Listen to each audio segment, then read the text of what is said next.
Okay, check, check. 1, 2, check, check. Hello. No, it's still not working.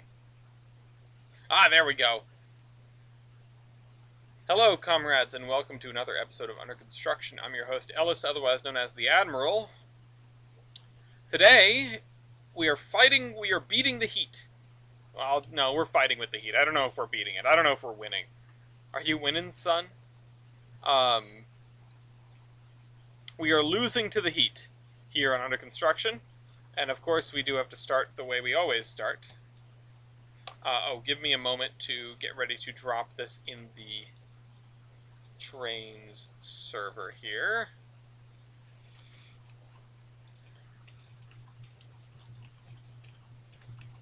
I don't know why I wrote it in camel case, but route building stream live now.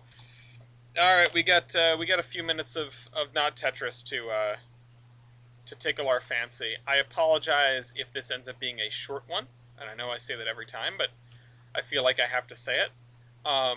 My neck is absolutely killing me. I don't know what I did. I turned my head funny, and now it hurts really bad. Hello, Douglas. What's up is that my neck hurts really bad. Oh, shoot, I should have put this up there. I was not paying attention. And I don't think I can T-spin in this. So, yeah, I don't know. This is what happens when you get old.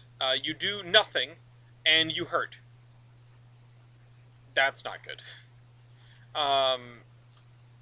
I mean, I did put in an air conditioner today. I really don't think it has anything to do with it. Currently telling my friend about SB-704's boiler explosion. What was 704? Considering Southern Pacific, I'm going to guess it was either a Mogul or a Pacific. Or maybe I don't know. What was 704? Enlighten me. All I need to know is that it had a boiler explosion. It's already my favorite locomotive on the Southern Pacific. It was a 460. Oh, that was my fourth guess, probably. I don't know. I knew some things that it wasn't. I knew with 3 digits it couldn't be a great number of things that were on the Southern Pacific. But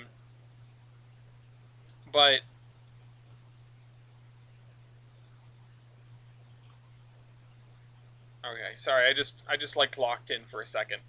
My third guess was going to be a mastodon because I know of the mastodons. Honestly, like, despite everything we've done, despite the trading cards we've made, despite the open TTD mod that I contributed to, sort of, or at least I like talked to the developer a bunch. I don't think I actually contributed to it. I don't think anything that I suggested ever made it into the mod. But you know, the guy got married and started a life, so it is what it is. Sent images to you. I appreciate that. If you can, go ahead and please put them in the Tolbrand Peninsula thread.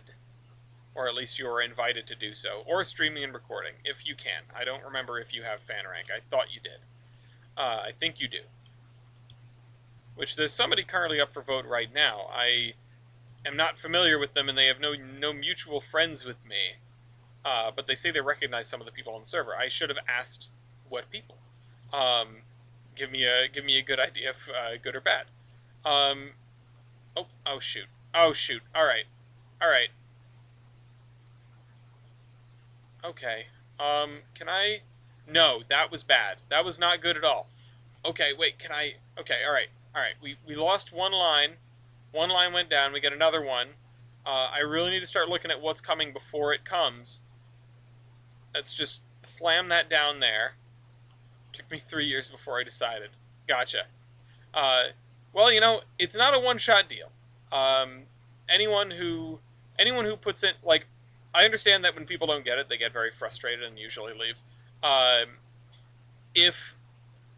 shoot, if that's bad.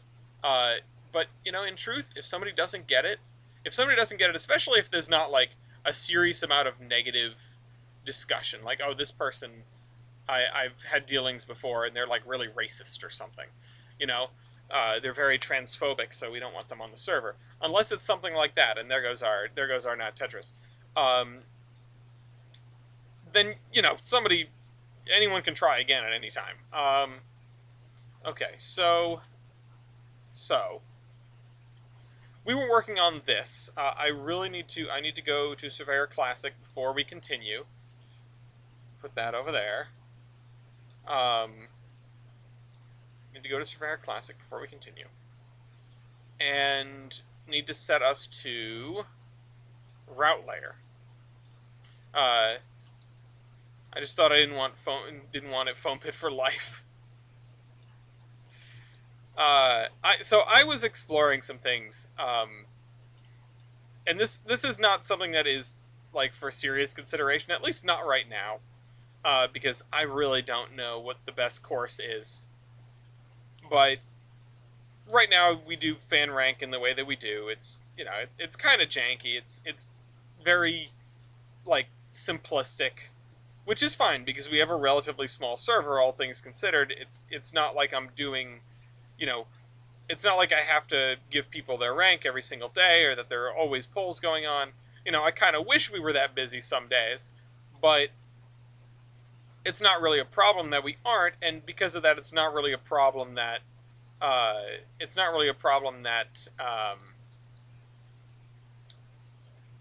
we. These things are so low poly. It's not really a problem that we do it the way that we do it. So, no, in the event, no, I'm not going to start interviewing. I mean, it's kind of an interview already. It's just an interview where you don't really have to say anything. Or at least you got to say something to start with, and then you have to say at least one thing. That's it. You got to say at least one thing. You can't make a fan rank poll with no text, so you got to say something. But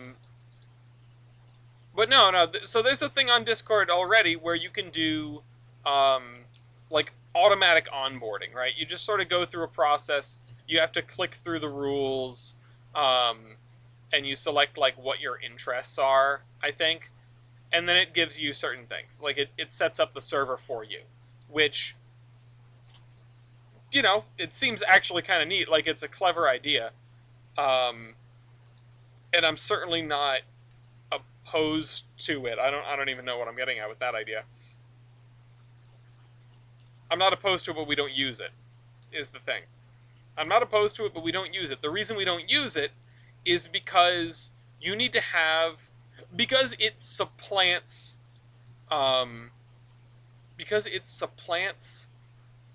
the like regular joining the server process, right? So, hello, Liam. Just here to see what's going on. Well, if you are new to the place, which I don't... Do I? No. Are you? No, I feel like you might have been here before. I'm working on downtown here in Bellington. I'm glad you're fine. I was going to ask if you were okay.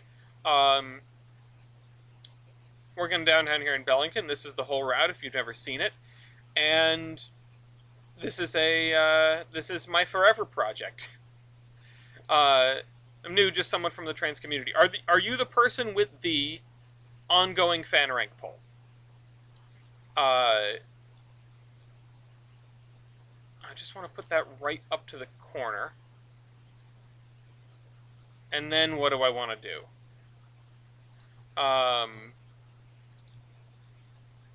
Anyway, welcome. I need to figure out what I'm putting here. I know I'm supposed to be building a 1950s downtown. So this is... You run the LNE works. I'm not familiar, but anyone who runs anything has my interest because it takes a lot of effort to do stuff. I'm building a 1950s downtown, which means I need a lot of parking lots. So, I am nobody's lord and savior. Although I'd like to think I give good advice sometimes. I need a lot of parking lots. I need room for parking lots. So I can't just stack a bunch of buildings.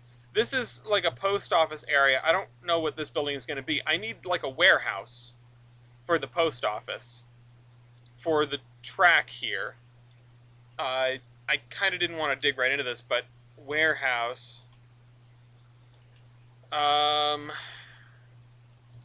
Post office warehouse. Well, the thing with post offices and this is supposed to be like an express track too, so maybe we'll have multiple things going on here, is the thing with post offices, you usually have like a couple of tracks that duck into the building. I don't I don't know post offices very well. So I don't know if I want to go down that path right now because I don't know what to do. I don't know it well enough. And I don't know if I want to spend too much time on this urban area right now because it's so far away from everything we're trying to work on. I keep talking about this quote-unquote triangle. This area is going to be mostly residential, and we can work on that today. Oh, thank you. Yeah, I do try. I mean, this is a route that you can put them in the Tolbrin Peninsula thread, or you can put them in streaming and recording, Douglas. This is a map where I have not spent a ton of time on detail, but I have spent a lot of time on map. All I know about post offices is that the Men in Black movie said that everyone who works at one is an alien. Oh, yeah. I actually... So I was never a really big... Alright, see you, Douglas. I was never a really big Men in Black fan. What is this? Holy cow, look at the size of that building. Okay, we're not doing the Amazon warehouse down here. There's some interesting stuff here, but I need like one-story building. I need a post office, is what I need. I need a postal sorting facility, which I feel like I know I don't have, because I only have a couple of post offices, and the download station is not great for post offices. And since everything we get is from the download station, it means we're just kind of host. Posters. At some point, I'll make an iPhone something. It'll be veiled. It won't be an iPhone factory, but at some point, like, I'm gonna give in. Rural post office. Okay, yeah. I mean, this is actually kind of cute. I like that. Maybe I could put a post office over here, like somewhere out here. Hey, Mossy Mug. Oh, and I already used that building once. Just out here next to the church, because this would have been a different town than that one back in the day. Small town post office, which means I probably need another one over here. Must have iPhone factory, including the child labor. I was going through some stuff today, and what's funny is it's stuff that is like kind of relevant to previous discussions, because a lot of it was like I found my certificate from going to the national robotics competition. Like you're going to be a national, whatever. Something else I found was a poster, like a little pamphlet that was like, know your child labor laws. That was given to me at some point, presumably when I was a child doing labor. Now, what context I was doing labor in, I cannot say. But I found my child labor law thing. I don't know what this is. This looks Japanese. It looks vaguely Japanese, like it could be Japanese. Like if you told me it was, I would believe you. This is an interesting loading dock that I'm realizing. Can you at me in streaming and recording? I mean, I did see what you sent me, like via DM. So you don't need to ping me if the point is to make sure I see it. But I'm not someone who really balks at pings. I'm not really someone who understands why people get so upset about pings. But I am someone who doesn't understand why people get upset about a lot of things. I don't like upset in the world. No. So, like, yeah, you can ping me if you need me to see something. I mean, that's sort of how it goes. Let's see, can I uncover those? Can I sync this enough to uncover those windows? No. Wait, I have an idea. What if we change the terrain? Have you been doing some research on 1950s cities like New York City or Philadelphia? Because I think you're doing well with how it looks. Honestly, I haven't done much in the way of formal research. I've done a lot of sifting around through, like, some old photos and and some old maps and things like that. Nothing too crazy. I was a member of a model railroad club that did a really excellent job of modeling um, the city of Troy, New York, in the 1950s. So I have some takeaways from that, and I've spent a reasonable amount of time around other modelers who model the transition era. Um, but I haven't. So it's funny that you ask about those cities specifically, because they're both much larger, and I'm gonna have to get rid of this building because it's identical to one I already used on the other side of town. Also, the roof lines almost line up perfectly.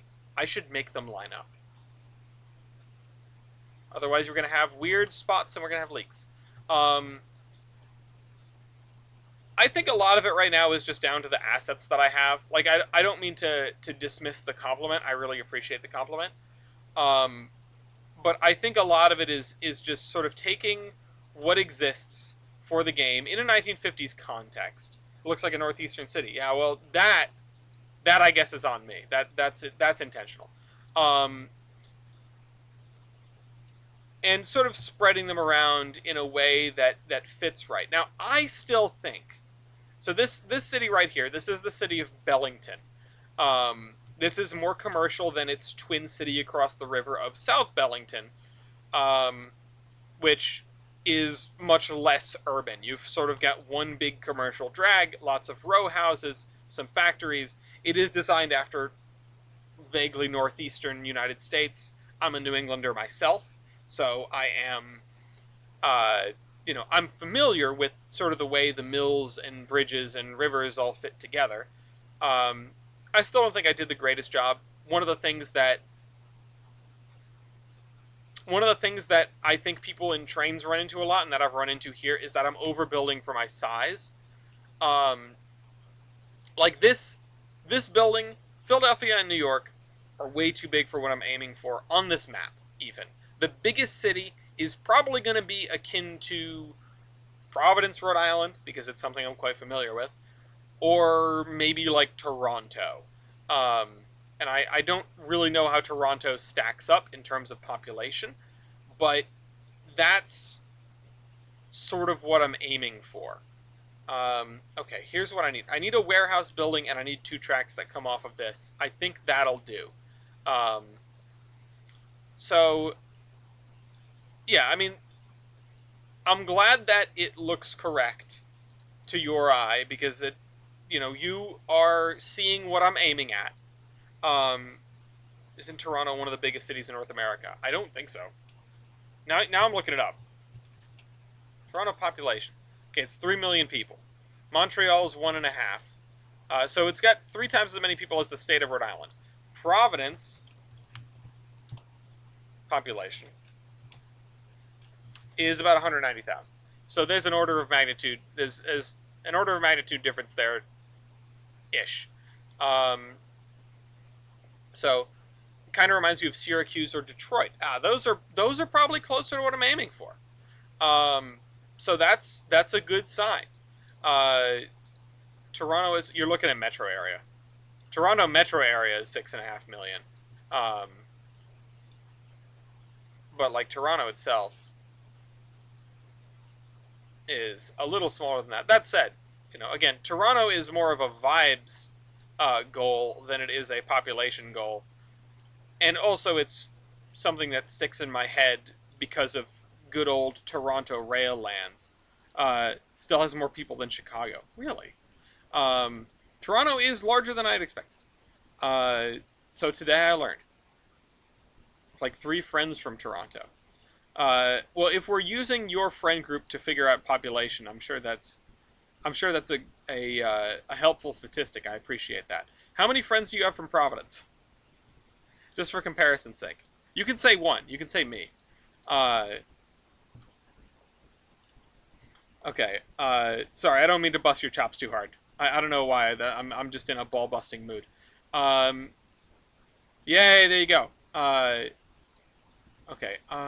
Shoot. This track work is abysmal. I'm gonna need to get in here in. I'm gonna need to get in here in Surveyor 2.0 and fix this up, because this is terrible. I tried to do this on a curve. Doing switches on curves, we talked about it last time. It's not easy. Ah, shoot. No, no, I don't want to copy that. I want to scoot it over like that. And then I want to scoot this end down closer. You see, the turn radius is too large. The turn radius is too large when the turn goes out sort of beyond the line of the thing you're connecting it to. This is also unacceptable. Okay, so I need to scoot this about as close as I can, which incidentally is about to the frog, because if you bring it closer, the automatic generation of the switch will no longer work.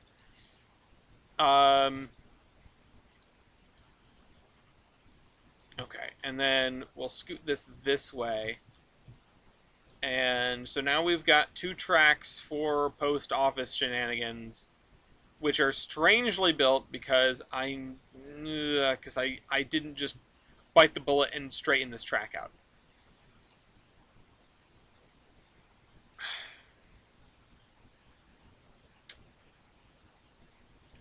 All right. This was stupid. Not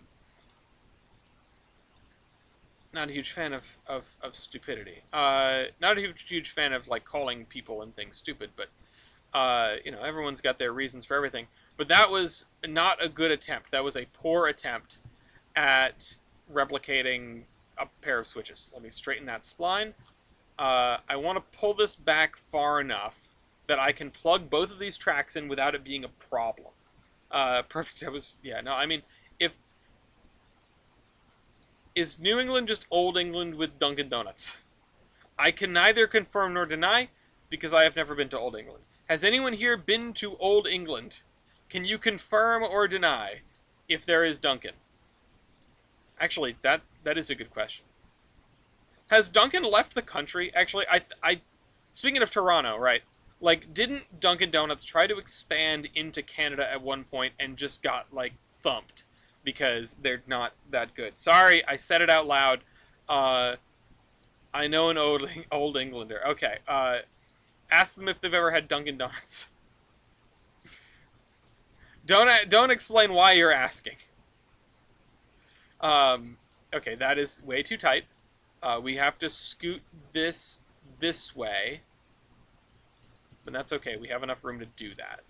If I was being smart, I would probably split this, because when you make a large spline that zigzags, you don't actually have to bother your friend from Old England. I know it is much later there. I don't know this person. You don't have to annoy them on my behalf. So when you're... What? Alright. So when you're doing this... Let's make sure this is straightened. Yes. When you're doing this, when you're making a long zigzag piece, the problem you'll run into... Okay, too late. Alright, well, whatever. I've laid this grave. Now I've got to dig it. I want these to all be the same level, but it can be a little bit lower.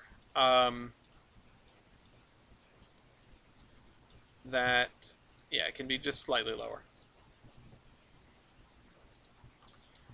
When you're building a long zigzag piece of rail, sometimes it'll overcompensate, and the section in the middle, one, will not be a tangent section, and B, and more importantly, will be not aligned with sort of an imaginary line you draw between the two sets of frogs. You want it to be parallel with that, I guess. Well, two sets of frogs if you had a crossover. Krispy Kreme is better for the donuts. I don't think that's a controversial statement. I feel like everyone who's ever had both Krispy Kreme and Dunkin' would agree with that, because if you don't agree with that, I can't help you. So, like... Okay. Alright. Yeah, I need a warehouse building at like a 45-degree angle.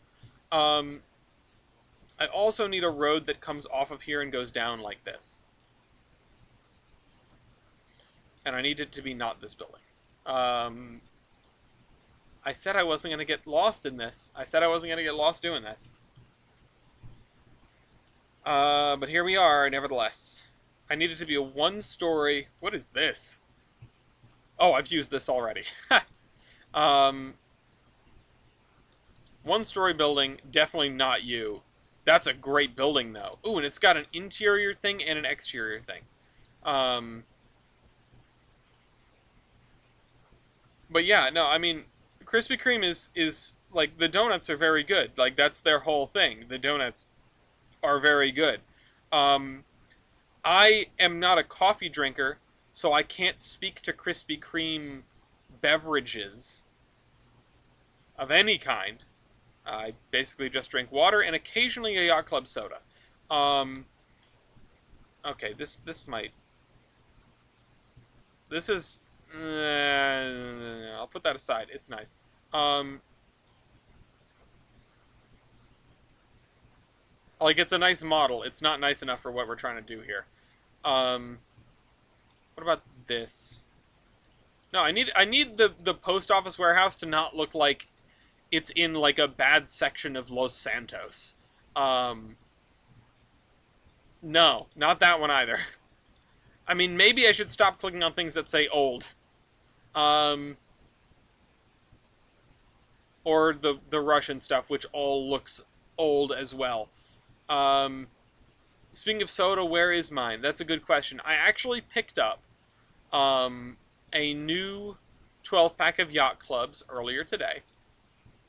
And okay, so we've got okay, so like this. This is probably this is on going in the right direction. Actually picked up a new pack of 12 Yacht Club sodas earlier today, and I don't have one in front of me simply because I have not been brought one yet. um, I'm not going to summon my wife like like a servant. So Gloria will get me a Yacht Club soda whenever they deem it appropriate to do so. All right, this right here. I feel like I should scoot this over another half a tile just to give myself more room. So yeah, now I have 12 flavors to pick from. Okay, scoot that over. Now I don't like doing grid-aligned stuff. You'll notice I haven't had any ice cream today. Thank you, Icer. I did eventually have ice cream. Um, so okay, this and that. I don't, like I said, I don't like doing grid aligned stuff if I can help it. You'll notice that most of this, everything is not grid aligned. Like it's deliberately not grid aligned. I feel like I am just like allergic to it at this point. I can't do it. This is, I think, grid aligned. It's close. It's not quite, but it's close. This obviously isn't. I don't know if there's anything around here that is. This, no, this is also not. Um, so, I'm allergic to it. Cities are organic. They aren't necessarily grid aligned. Like, yeah, sometimes they are. Like this is. Um, and like Chicago is. But, and New York is. Um, but the thing with a lot of gridded places, I won't even say cities, but gridded places, is there is a grid, but it does not align to the compass grid. It aligns to the most important thing that was there when they started building a town.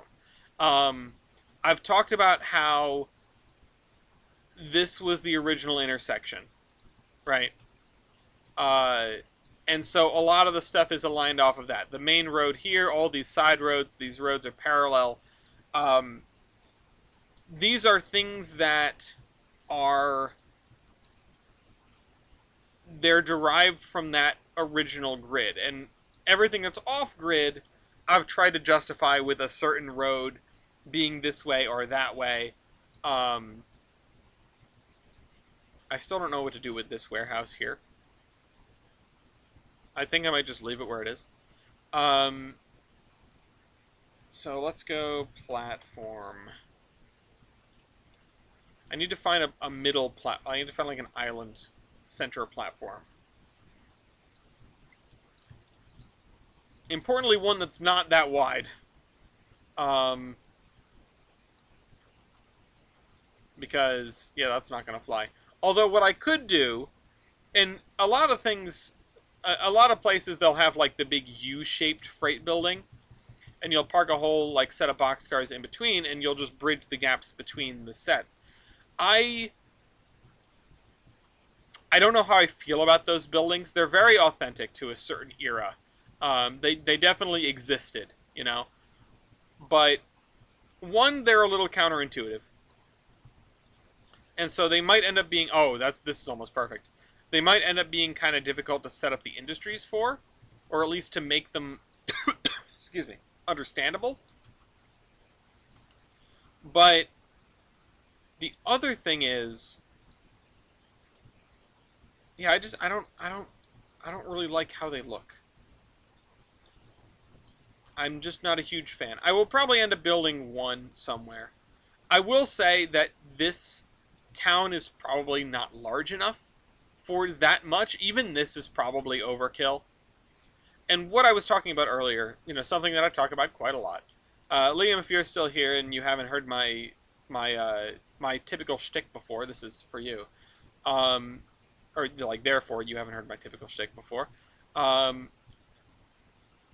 I have looked at an awful lot of Trainz routes in my day, and I know you notice a pattern with town building, right? Now, importantly, sometimes that pattern displays itself in the form of here are 2 blocks of buildings and a train station. It's a town. And when people are building a railroad for operations or just getting their feet wet or, you know, any number of reasons, I don't begrudge anyone for doing that. I don't think that it's necessarily wrong to not spend a ton of time on the town in a train simulator. You're here to play with trains. It's not how I do things, obviously. But it is very common. Let me just make sure I leave just enough room for this 40-footer. Also, I want to no, the door is like almost the perfect height. That's actually kind of incredible. There we go. Let's give, you know, a little bit of gap, so that when the cars wobble, they don't like slam into the sides of the thing. What? Okay. Everyone saw that, right? I'm not crazy. So people don't build out of town. Partially because building a town is really boring and tedious and annoying. Partially because it doesn't really contribute to your route in an operational sense, which is what most people are here to do. But it does help the realism a lot. It helps the looks quite a bit. It helps the authenticity. It helps it land. And that, I think, is both very helpful and very cool. Okay, here's what I think I want to do. I want to grab this. If there is another kind of... No, we're going to have to use a different kind of platform because this one has the 2 edges on it. And that is... Oh, tell me this is a back. Okay, thank goodness.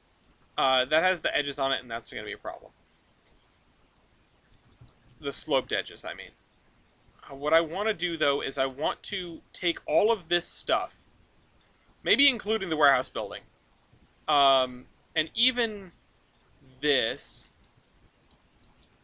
Try the ones in the American Trainz group. I'm not really necessarily talking to these routes that are more professionally done. There are a lot of very well done, professionally made, not, you know, professionally is a loose term here, routes out there that do an excellent job with the sort of coherence of the town, with the accuracy of the size of the town.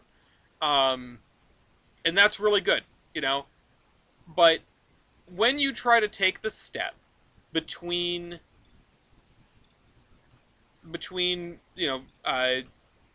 my first Trainz route, building 2-block cities, and something a little bit more advanced, not necessarily something that's like a gargantuan mega project like this. Hold on, smooth ground are selected. But something that is a little bit more manageable and familiar to a lot of people. When you try to take that step, it often happens that you're still building a lot of, like, you're still doing the same concepts, but a lot of them. You know, your neighborhoods are very simple. I'm gonna have to go back to Surveyor Classic for this. Your factories are just sort of put around the track loosely. And I'm not trying to like make a straw man here. I'm just saying that these are the traps that one might fall into. And I think I have fallen into this trap too, because if you look at some real life examples, I should have just smoothed the ground on this track. If you look at some real life examples of industrial parks and industrial areas, what? Oh yeah, Venkman's back. Yep, he's gonna fluff that up again. Buildings are practically on top of one another, and that sends me. Can I open the mini map here? Yes, you do. I'm eagerly awaiting. Okay, I don't want to make this too steep. I want to see if I can keep the gradient here to like less than 2%, but I also need to make sure that this doesn't get super angry at me. So a lot of industrial areas, and I mean, sometimes if you're looking at historical imagery, it can be a little bit misleading, because it can be tough to tell when one industry ends and the next begins. What'd you get me? Holding the label this way so you don't see it. Okay, well, hold on. Is it the new one? It's one of the new. Is it one that I haven't had before? Yes. Oh shoot! So it's the black cherry. No.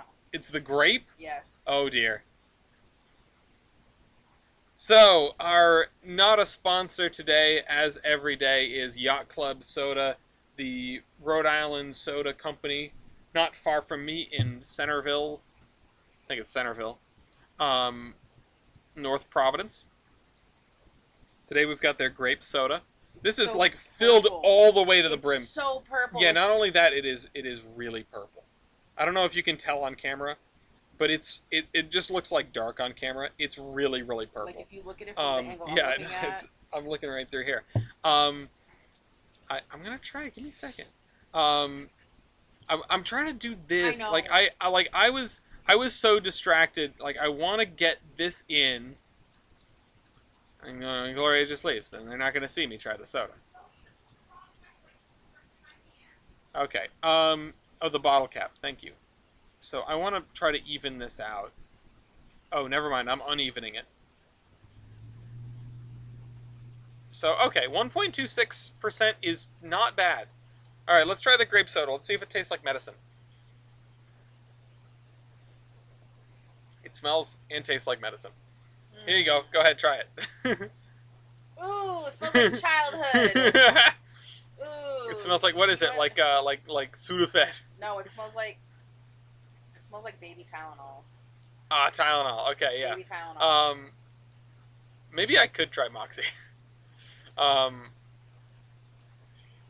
But yeah, that is really grape. That is. I mean, honestly, that's your standard run-of-the-mill grape soda for you, though. You know what I haven't seen in a while? What haven't you seen in a while? The Grape Fanta. Have you been looking for it? No, but they used to sell it all the time. Do they not have the grape Fanta at Stop and Shop? No.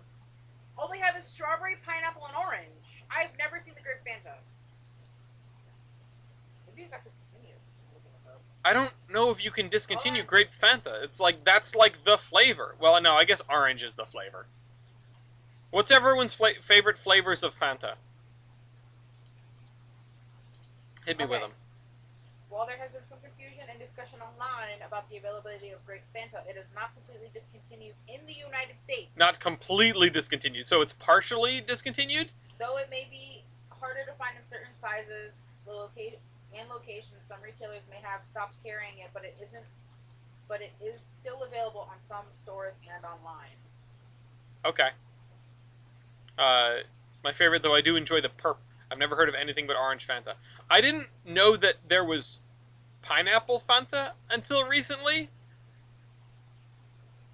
Also, I'm just like I'm trying not to say Fanta. Like I feel like I feel if I really dig into it, the fact that I was born and raised in Cranston is gonna come right out. Fanta? Yeah, Fanta. Not Fanta.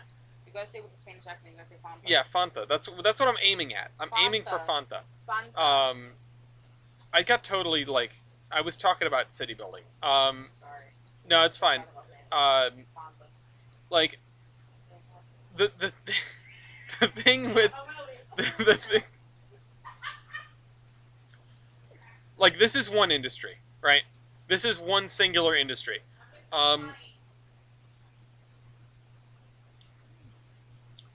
And I feel like there's temptation here to do more with this. You've got, I mean, this is a kit bash. You've got 1, 2, 3, 4 if you count the tank, 5, 6, 7 buildings. Actually, this might be an 8th building. This I think is actually a 9th building. There's a lot of buildings in this complex, right?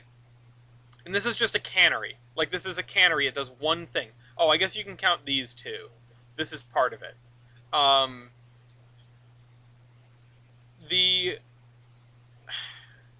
The like idea, like, so you've got this here, then you've got some stuff across the way, and you've got some stuff down here, which is in theory 1, 2, like 3 different industries. In reality, like, this wouldn't exist, you know? One of the things that you see with mill towns along rivers, especially mill towns along rivers, because that's your source of power. These factory buildings are going to be they're going to be in each other's laps, all right? This is packing 7 people in your older sister's Jeep Wrangler to go to the beach. The factories were just fighting for space. And one of the consequences of that is that you look at, like, these industrial parks, they either look like super goofy in terms of track work, which I have one that I want to show everyone if I can remember where it is. Or You weren't wrong about that AC. Which one? The loud one? Yeah, it's loud. I turned it on because it got very hot on the porch. Oh, I'm sure it got hot real fast. I turned it on and it went, and I was like, yeah. Oh, you're angry. Yeah, no, it's not good. I mean, it works really good, but it's loud. So it leads to a problem of, I want to make my towns bigger, so I add more stuff to my towns.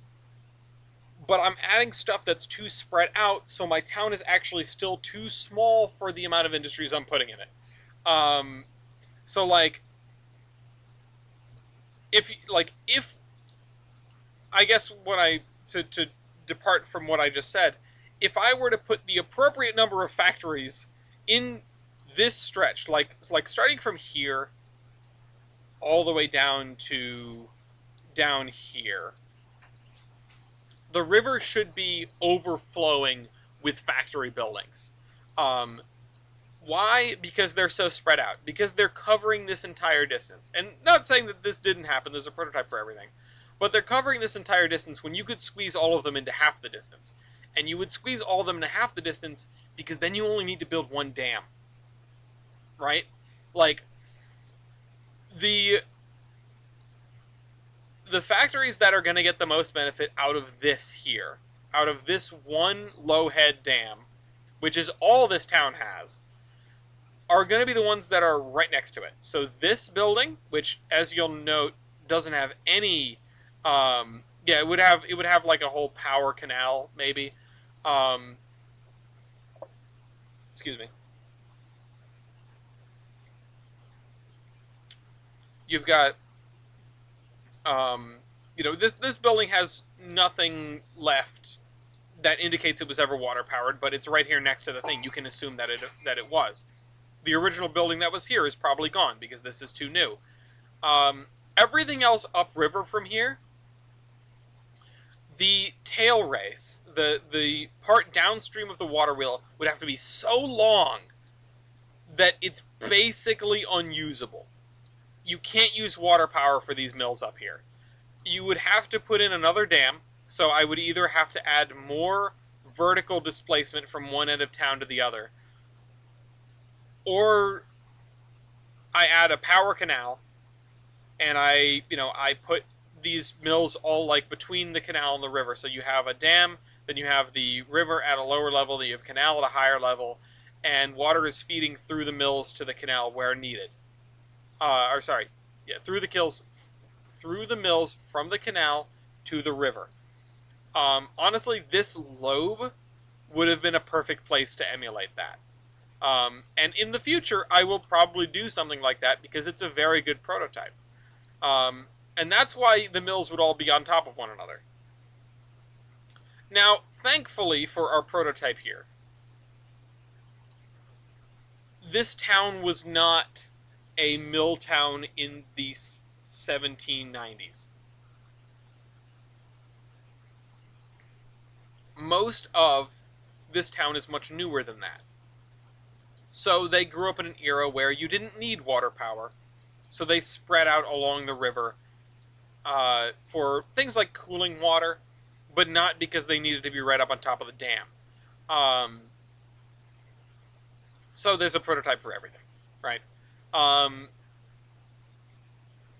But I think, I had to pump the brakes and say, hey, there needs to be some open space here. I can't put another mill or industry here. I can't put another industry over here. I can't fill this area with more industry to try to get tracks to, right? Like, because I could add tracks going this way to the waterfront. I recently added this. You either have an absolute tangle of tracks mixing through all these little industries, or you have like one track that does everything. That you drop off all the commodities and the mills just sprawl from there, right? That seems to be more common than having a bunch of different drop-off and pickup tracks. And the reason being, in my understanding, is because the more tracks you have, the more you need cars to get moved around. Think of, and let's go to the best game simulation of this, which is Railroader. Something like the Whittier High Lafayette. Something like the Whittier sawmill is a pain. It's busy. You're always doing stuff in the Whittier sawmill, especially when you get to above the third contract level, or when you get there and up. You're always switching stuff out of that place. The logs have to go in and out multiple times a day. The outputs have to go out multiple times a day because you're filling those tracks up with cars, and they're kind of a pain to get to, so you have a switching problem, on top of the fact that it's just producing really fast. You have more switching moves to make. And by you, I mean the railroad company. However, not everyone is a railroad company. The industry then has to deal with the fact that their cars are scattered all which way, and that they might need to have more moves more often. Instead of just clear all the cars out of this one track in the morning, and then put them back in the evening, sort of. Drill the track once a day. So you have a situation where an industry has a vested interest, unless you have like a serious disparity in commodities. Unless you've got tanks coming in and boxcars coming in and grains coming in or something, and two other kinds of things going out. I think a lot of the time you're going to see a situation where an industry has a vested interest in reducing the number of tracks that have to be serviced in that industry. And beyond that, an industry has like an interest in having a minimalized track arrangement, also because like more tracks to like the industry run, it's the industry's problem, right? Like the industry has to service those tracks or keep them maintained, or at least pay to keep them maintained, right? So if you've got a bunch of switches, if you have a complex track arrangement because you want commodity A on the north side of the building, commodity B on the east side of the building, and commodity C coming out the west side of the building, um, then then you're sort of running into the, well, now we have to make weird tracks, and now we have to pay to have all those tracks be the way that they are, and yeah, this is getting complicated. I think I'm just gonna leave this like an open grassy area. I think. I don't really know what to do here. I don't want to add more suburbs in this particular area.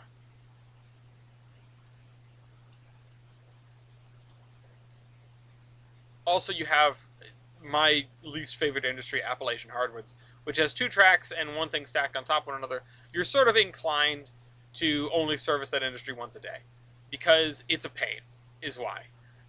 Like the East Whittier sawmill, you have to service multiple times a day at higher contract levels because it can't get out of its own way enough.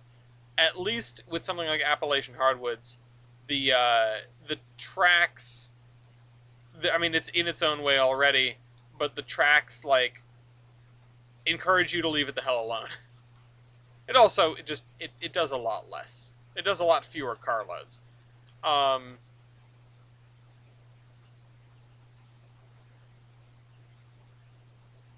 you know what? We could have this area be stumps.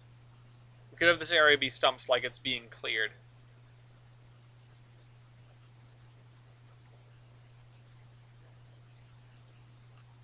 Okay. I'm still like this. This is the part of town that's vexing me the most right now. What do I put here? Realistically speaking, it should be more of these suburbs. But, and I said I wanted to be building a subdivision over there, so I don't know how many under construction subdivisions I should make. But this town is growing. I would imagine this town is still growing, especially because the commercial district over there is plenty busy. The only track mod that I have for Railroader, mostly because I don't feel like using a second mod loader, I just use Nexus. The only mod I have that changes the tracks is Scrapalacia, which is such a great mod.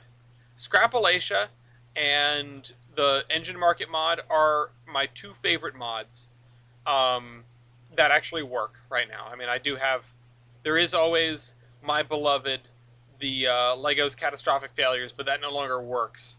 Or at least it throws errors. I don't know if it no longer works. I haven't tried it. But, let's F9 here to see the grid, make sure that we're lined up, okay?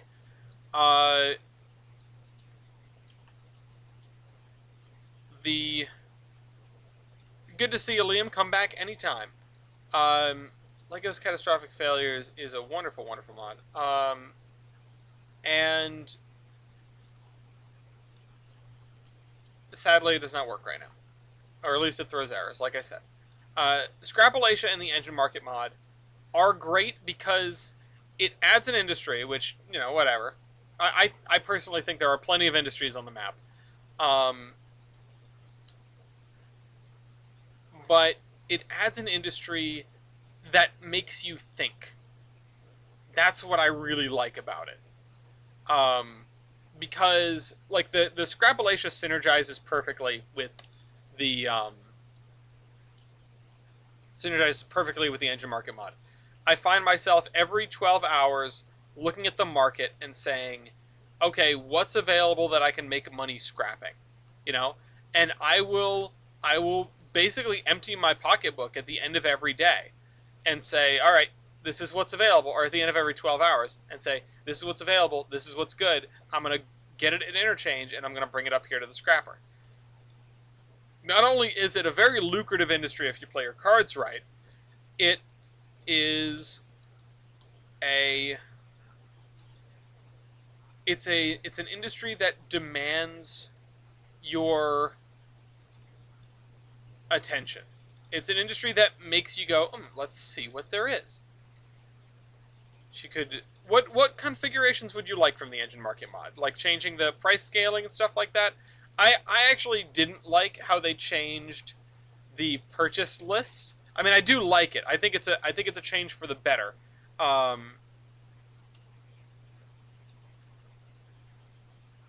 But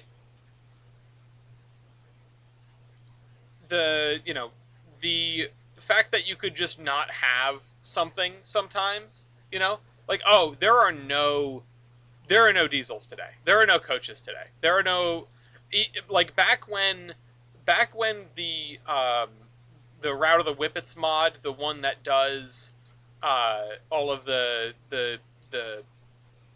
car detailing,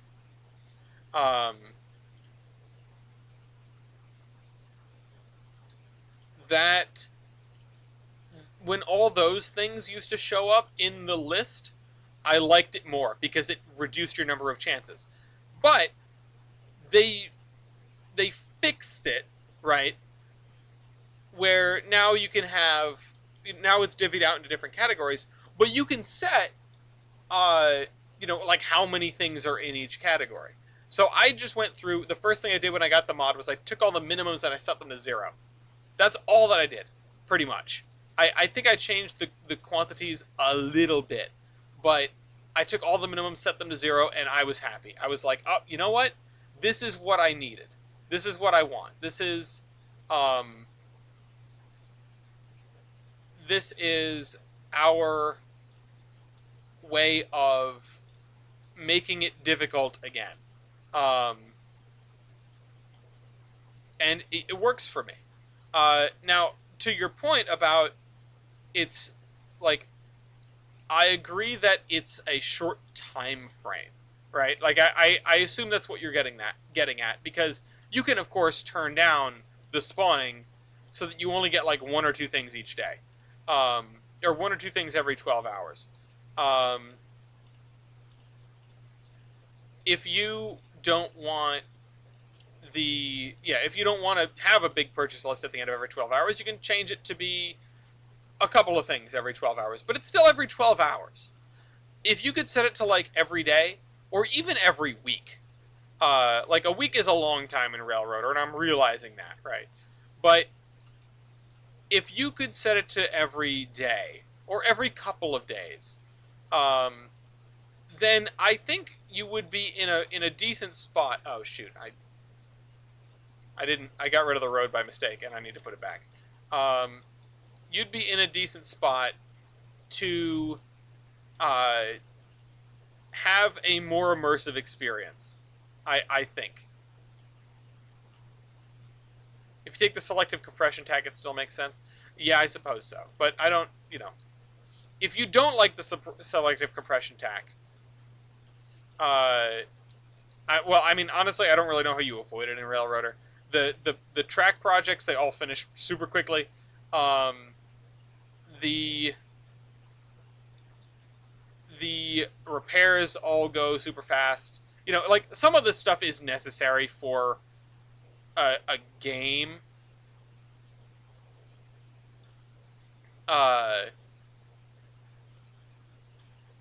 But in the event that we were to get like a realistic time scale, right? Like the track projects would take, a weeks if not months, because I mean the grade is already there. It's not like you're building it from scratch. You're just having to relay the rail.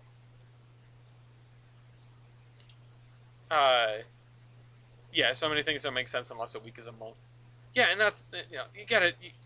This is why Railroader is a good game, right? And not a great simulator. It selectively puts things aside for the sake of gameplay, because without it, the game would be so boring. You'd be running engine number 2 with one coach to Ela for like, you know, 3 months, right?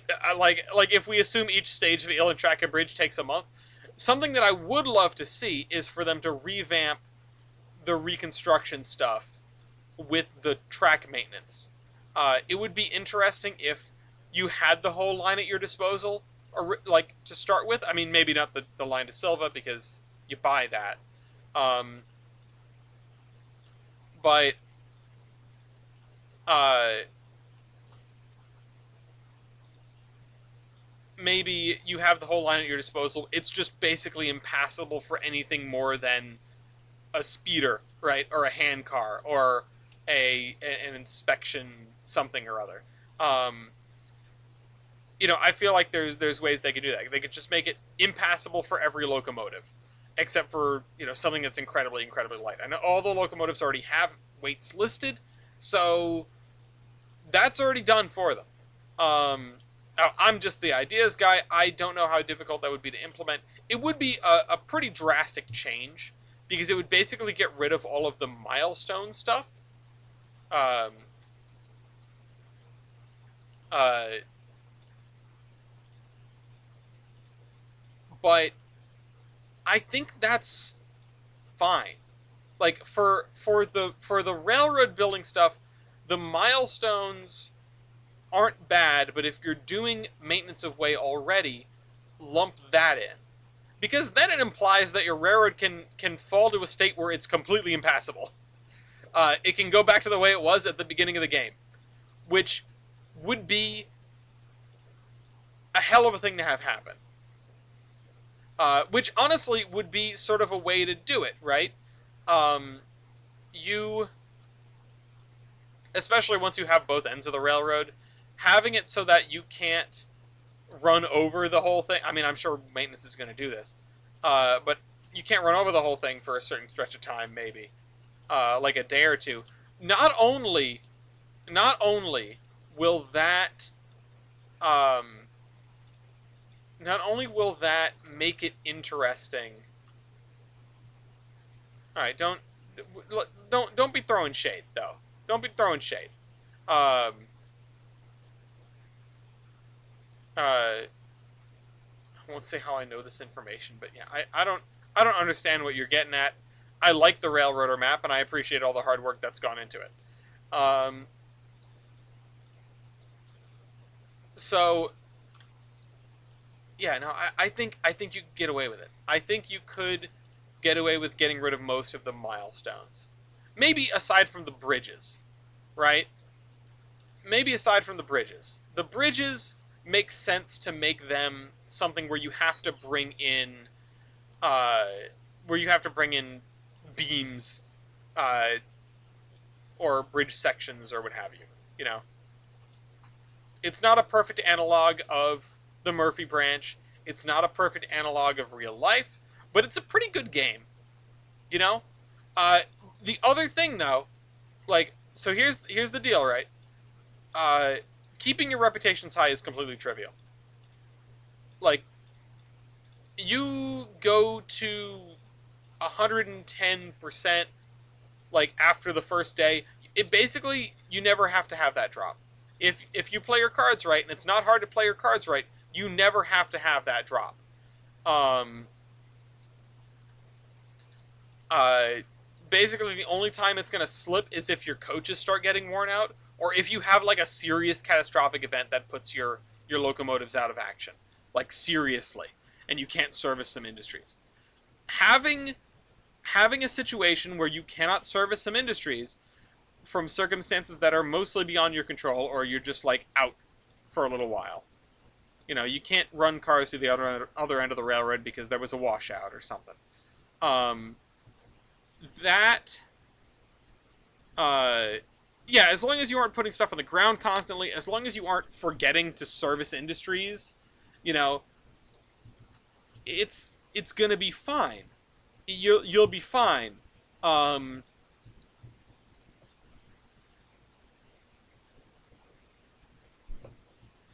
so you know it's it is like it's a good carrot and stick, right? To have the okay, yeah. If you screw up, your reputation goes down, and then you can't buy stuff as easily. I don't know if the reputation has other effects. I guess it messes with your ability to get contracts, right? Does it also? What else does reputation affect? Your ability to get contracts, and that's a per industry thing, and your discounts. Um,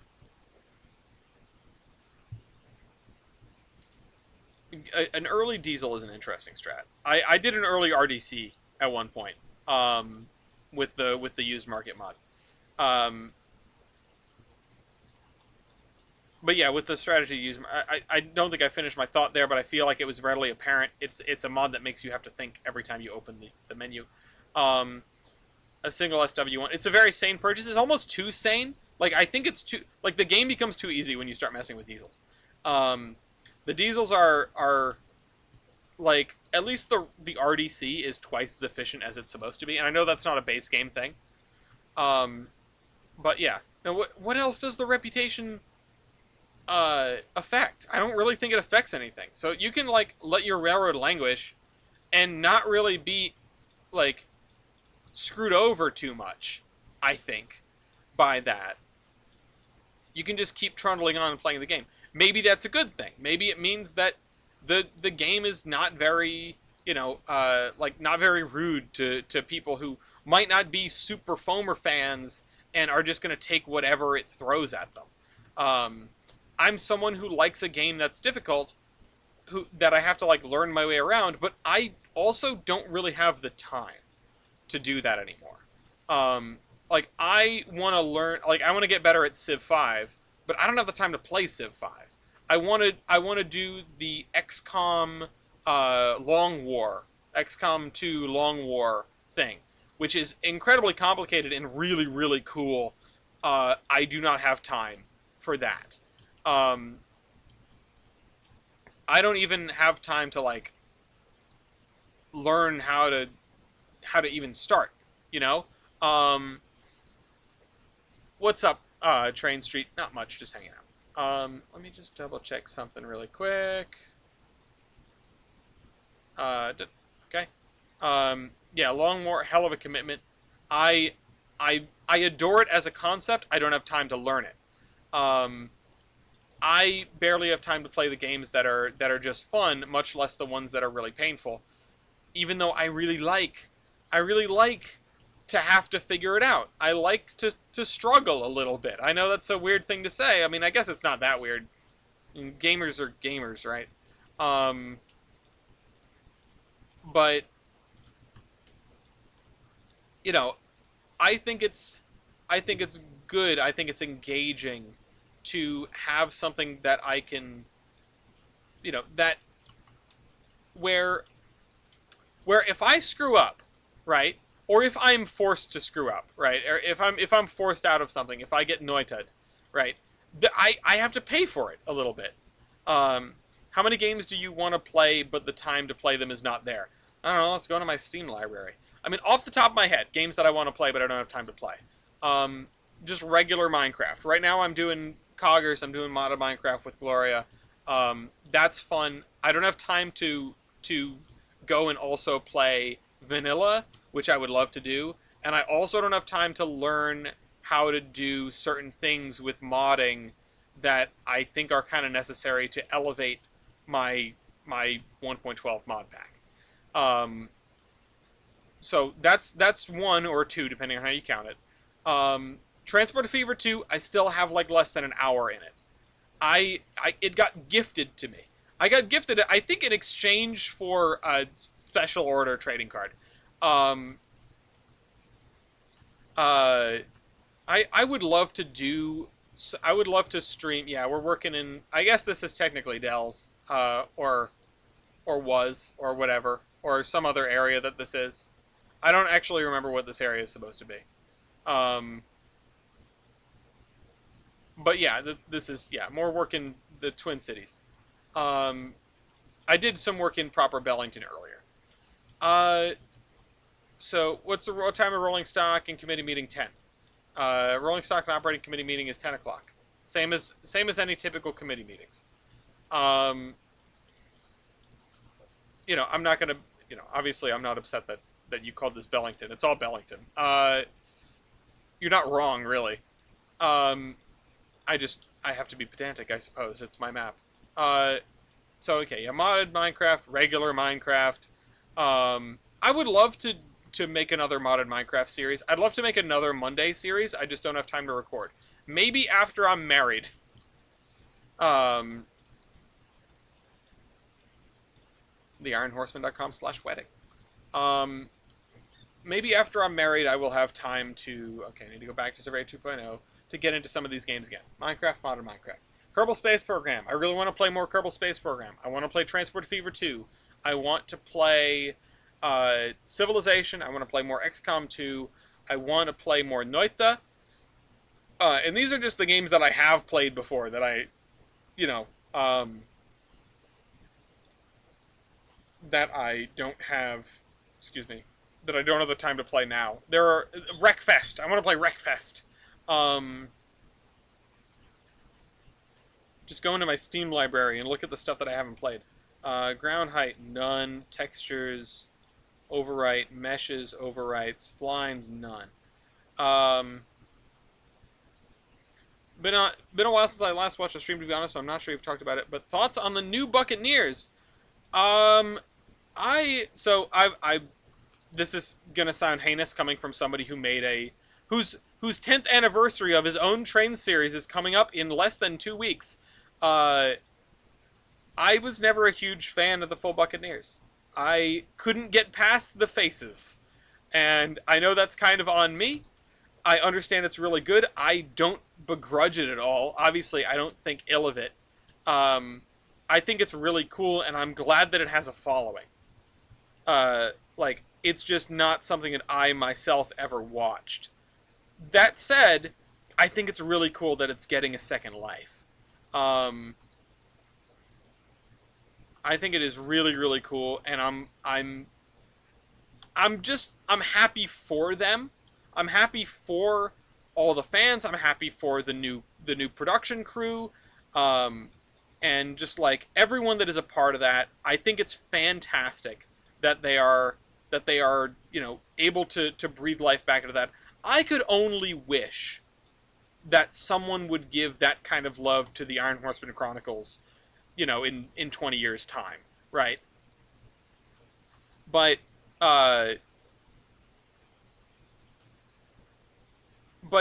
even then, right? It's cool. It's cool. I'm happy with it. I feel the same way about it that I feel about like Bernie reacquiring Rooster Teeth. And speaking of which, it's Jeff's 50th birthday today. Jeff Ramsey of Rooster Teeth. Griff with 2 F's. Or Mr. Regulation, whatever you want to call him. Yeah, I feel the same way about this as I feel about that, which is that like, hey, that's neat. Like, I'm glad this property still has some life in it. I'm glad that people are out there breathing life into it, and that people have the time and the inclination to do this. I think it's great. I want something with roadway edges. Thank you. Yeah. That's kind of all I have to say about it. I think it's really neat. But speaking of the 10th anniversary of the Iron Horseman Chronicles, which is this coming July 4th, and I do agree that I think they should have like a master credits list somewhere. Doing it on every episode would be difficult, but you could have a special thanks section or whatever. At any rate, transition to shameless plug. Listen, it's relevant. It's relevant because I spent like a good chunk of yesterday organizing files for it. All of the scripts for seasons 1, 2, and the unmade season 3 of the Iron Horseman Chronicles are coming out. Most of the production documents a couple of scripts that were written but were never slotted into anything in particular, um, including the script for To Rule the World. Those are all going to become publicly available uh, on the 4th. I have them all organized under a specific account. I'm going to be just sort of putting them out there on the internet, um, out on July 4th, or at least around there. There are a couple of things that I still would like to track down. There are a couple of episodes that were and documents that were written by other people, be they in the Horseman or out of the Horseman. And texture overwrite, meshes overwrite, splines, none. Ground height, none. And there are a couple of those that I am, well, one, trying to track down, and B, trying to, like, get permission. In one case, there was a crossover. I cannot elaborate further on that because I don't have permission to do so. There was going to be a crossover, and I have that script. And I was actually reading through it today and sort of chuckling. It's very goofy. I know I've probably talked about it before, so it doesn't really need to be a secret, but I figure I'll keep things close to the chest as I can right now. The worst comes to worst, you can explain on a simple doc. Yeah, I mean, uh, I look forward to you recreating Call Me Comrade. That might be my favorite episode. Maybe it's my favorite standalone episode. It's my favorite standalone episode that got released and created. Call Me Comrade was a lot of fun. I really enjoyed being Ivan. And yeah, it's just a fun, like, goofy episode. It's before, and maybe it's not before we took too much of a turn, because we were always, like, semi-serialized. But season 2, we really leaned into it. And that was a lot of fun, too. It was a very different experience. The whole arc with Chris and the presidential express, the Freedom Train and stuff like that, like,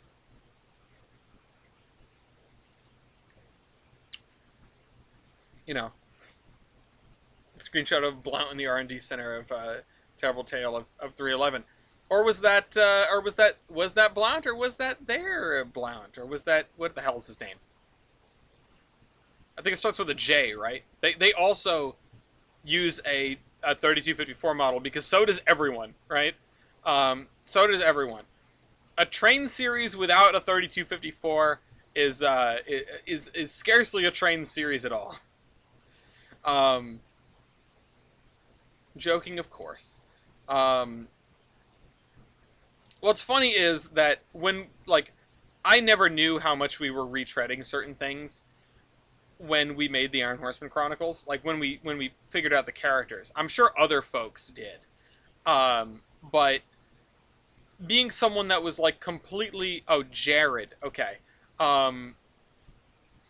Jared and Craig... Wait, there were two of them? That Ancient 3054 last year, it still looks good in TRS 2022. I wonder if I have it installed. I guess I don't. 3054 has gone by Craig, Scott, James, Blount, James, Jared. At least we had a unique name. I guess we've got that going for us, right? At least we had a unique name, which is not really unique.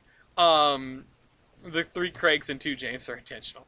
And it's not really unique considering where it came from, but even still.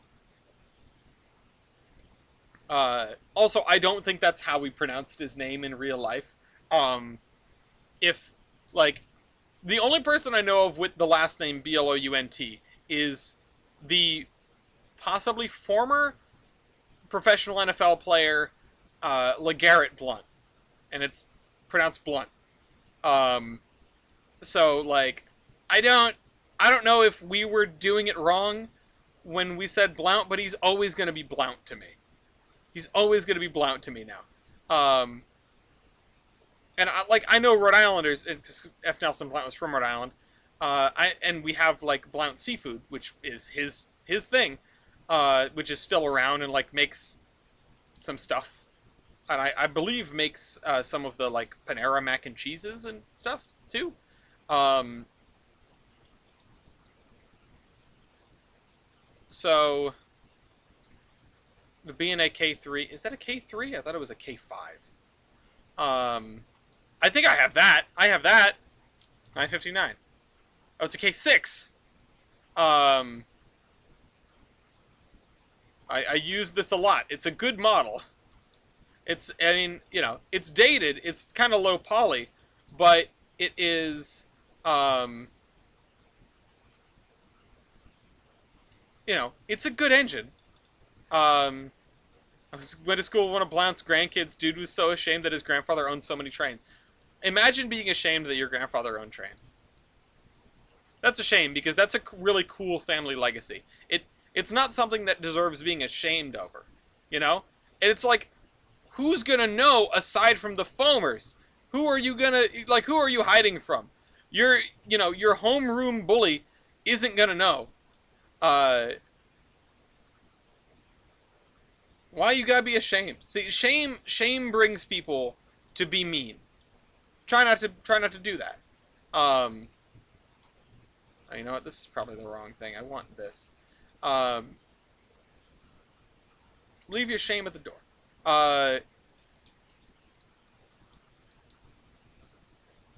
Belle and Sally was something that I really wish we had gotten. I mean, both of the big ships are things that I wish we had gotten to explore more, and we never even really got to write about. Um, one of the so Belle and Sally was sort of like a will they won't they tease, and I wanted to keep that going for a while. I didn't really want them to get into it. Um, because Sally is Sally, and it's like Sally is best enjoyed from afar, because she's kind of toxic. Uh, you know, she is a very self-centered individual, and if you're the kind of person that like is fine with that, then I'm sure you would get along swimmingly with Sally, um, as like your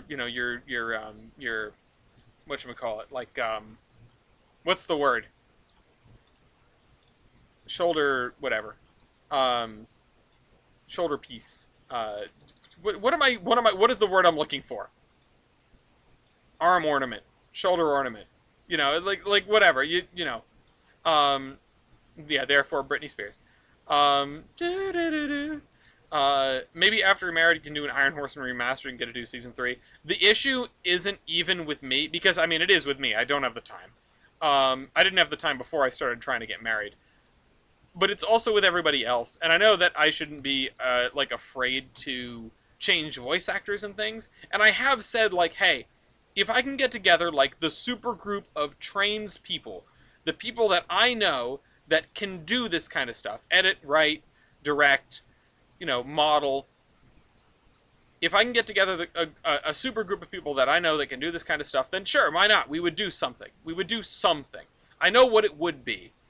It wouldn't be the Iron Horseman Chronicles Season 3. It would be the follow-on series that we were planning to make, or had at least discussed making, Saturdays at Steamtown, which would follow along, in sort of the modern era, what life is like at Steamtown in the Iron Horseman universe. It'd be very different than what we're familiar with anyway. And yeah, and if anyone wants to remaster stuff, yeah, touch base with me and go for it, because like my editing was not the high point. I've said this many times before. My editing was not the high point of that endeavor. I was never an editor. I could barely throw together master audio files. I basically did, but there was a point where I was doing almost everything except for the voice acting, and even then I was doing quite a bit of voice acting. So, like, and getting the voice actors and actresses and etc. is a nice hurdle to be over. But that's generally the easiest thing to do. Maybe not consistently, because we always had problems with trying to chase down people for their voice lines. But getting a set of people that are like, oh yeah, I'll take the lines and I'll voice them. That's the easy part. The hard part is the filming, the editing, compiling all the audio, yada yada yada. Um, but yeah, Saturdays at Steamtown was what we would have done next. We would have done a whole bunch of Iron Horse and Chronicles, and then moved on to Saturdays at Steamtown. There would have been some intermediate stuff where it, sort of time passes. You get through the next 50 years or so, 50, 60 years from the end of the Iron Horseman Chronicles to the beginning of Saturdays at Steamtown. And then you have some familiar characters. You have Chris, you have Blount, and then you have some familiar Steamtown faces, which you have Anne, who is Baldwin 26. She is the LXO, the Locomotive Executive of Operations. She runs the place effectively from the locomotive side. You have all of the other Steamtown engines, the Jubilee, the Baltic Tank. If there's a locomotive that is or has ever been at Steamtown, it would probably show up in this series. And you wouldn't need a fancy mic to do voiceovers. We had people recording it on their iPhones, which was a huge problem because they would send us these files, and they would be like in an Apple specific format, and I would need to convert them, and it would not always work. So, but my point is, we've definitely had worse than someone trying to record on a bootleg mic. You guys, you guys all seen what my mic looks like, right?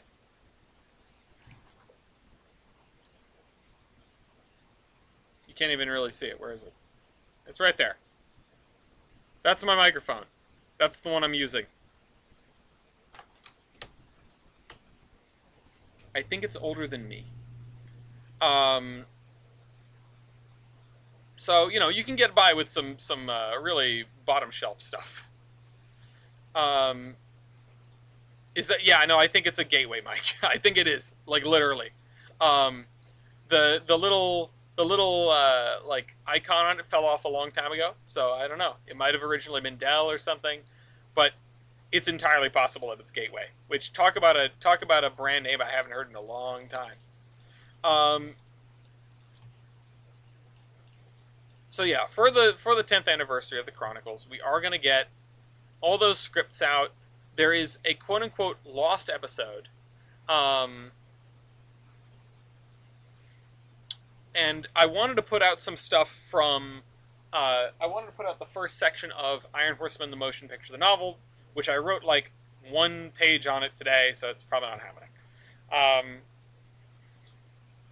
There were a lot of microphones that looked a lot like this.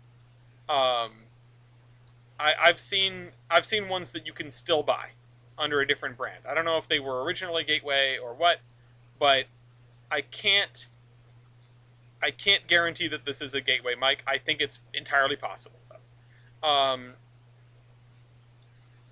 You can still watch the Iron Horseman Chronicles. It's available on YouTube. It's its own channel.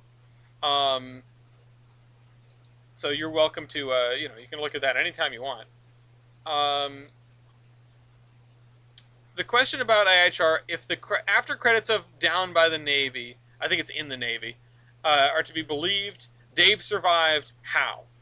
Because he is an overbuilt Navy model, and he fell off the bridge, and he went straight through the sediment, like the thin layer of sediment, into a military like freight tunnel that goes underneath the harbor, just boom, straight through the roof, and then the water and sediment rushed in behind him and filled in collapsed the tunnel behind him, and just sort of spit him out down the tunnel a little ways. Is that inside your suspension of disbelief? It shouldn't be, but whatever. It's it's a goofy talking train show, so don't think about it too much. No, it's the reason. So okay, this is gonna dig into. I'm not sure if I should spoil anything that's gonna be in these released episodes, right? But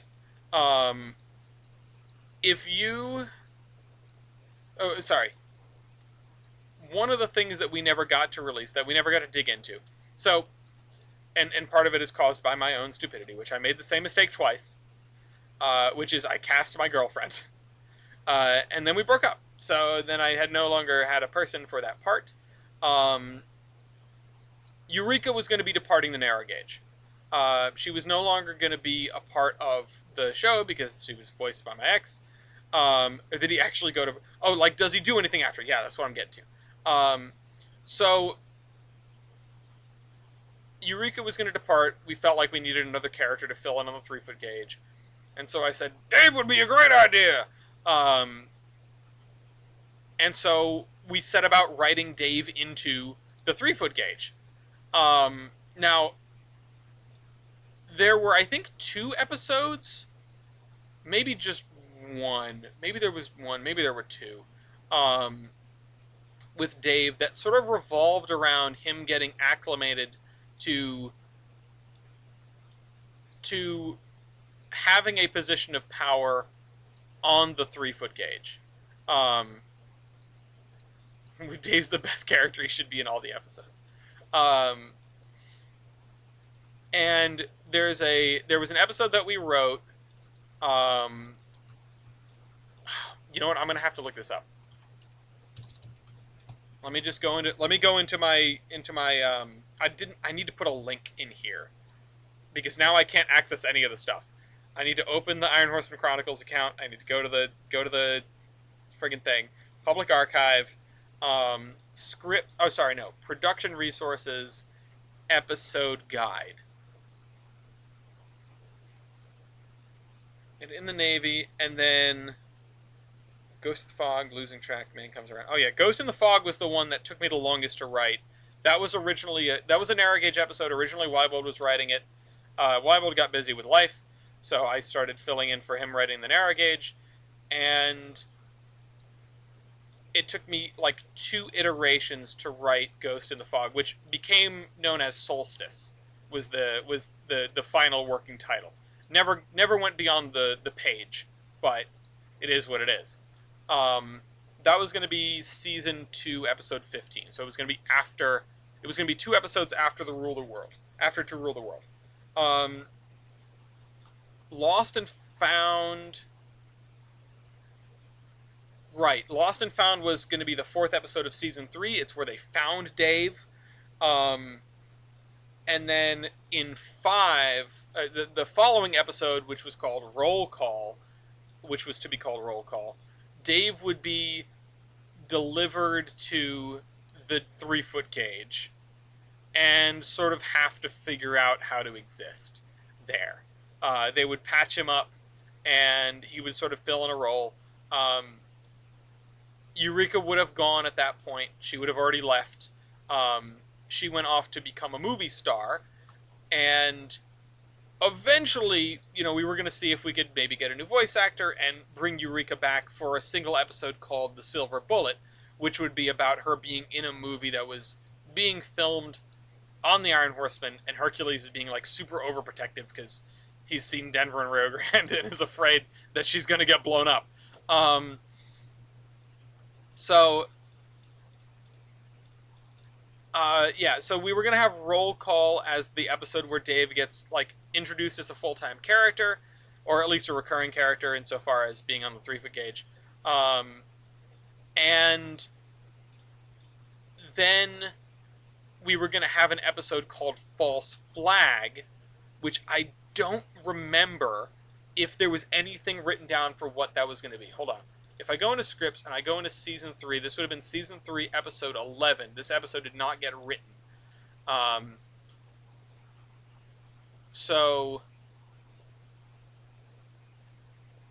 right, yeah. We set something up in the previous. Episode. Yeah, False Flag would be an episode where the 3-foot gauge is total chaos. Dave is trying to run the place, but Benjamin, the director, is not there to like whisper in his ear the right things to do, so he totally screws things up all over again, just like in Roll Call. Movie star actually kind of makes sense. Wasn't IRL Eureka used in a few movies? Yeah. I believe so. I mean, it was not uncommon. Um, Let me just fill in this grass here. Um, and art imitates life or whatever. So yeah, we're gonna do that. Um, Weird to hear a young Ellis. I guess that be the same when watching the Zombie Train. Yeah, no, me as a little baby. I'm surprised that Gloria hasn't gone back and gotten obsessed over stuff. But yeah, so we ended up writing like out of the proposed 18 episodes in season 3, 10 of them are written. Like, written all the way through front to back. Sorry, no, not 10. This is what? 2, 4, 6, 8, 10, 12 are written. False Flag and the Vancouver Ward. The Vancouver Ward would have been the feature. Because season 3 is fairly serialized. It was fairly serialized. If you're going to read through season 3 when it comes out on the 4th, when the scripts release on the 4th, I would read it through front to back. Don't just cherry pick.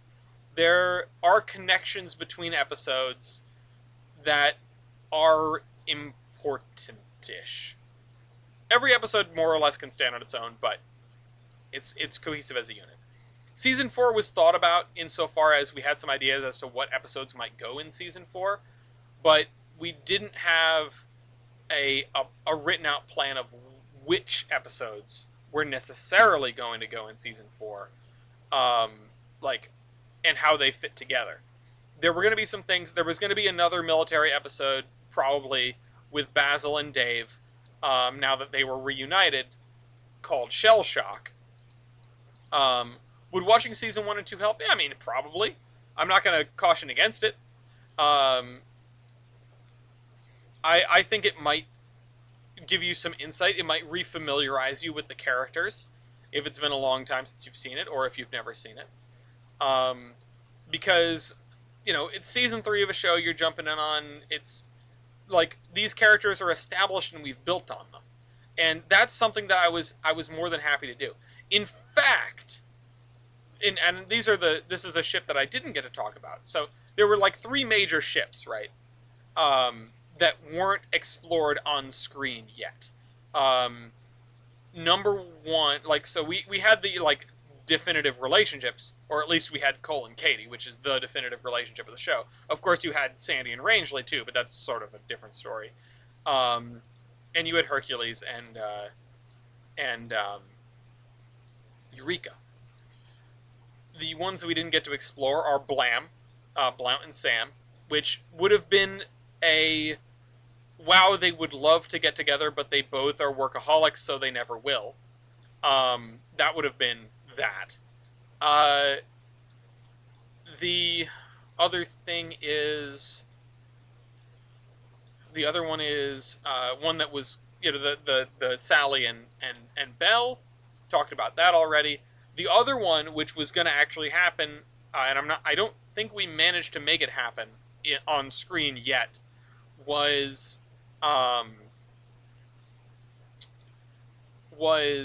Nick and Morgan.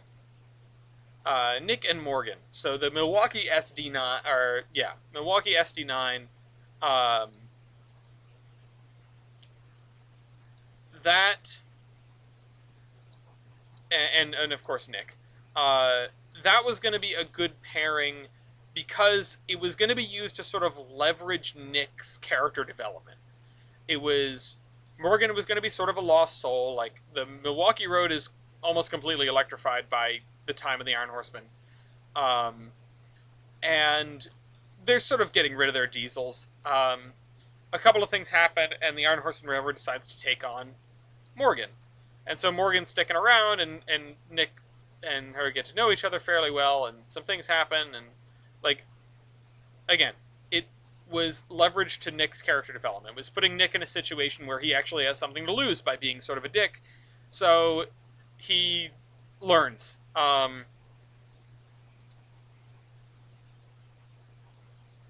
let me check on something really quick. Okay. Let me check on this really quick. Sorry, I have to distract myself. Apologies. There we go. Um, and you know what? I am going to cast a vote in this fan rifle. Um,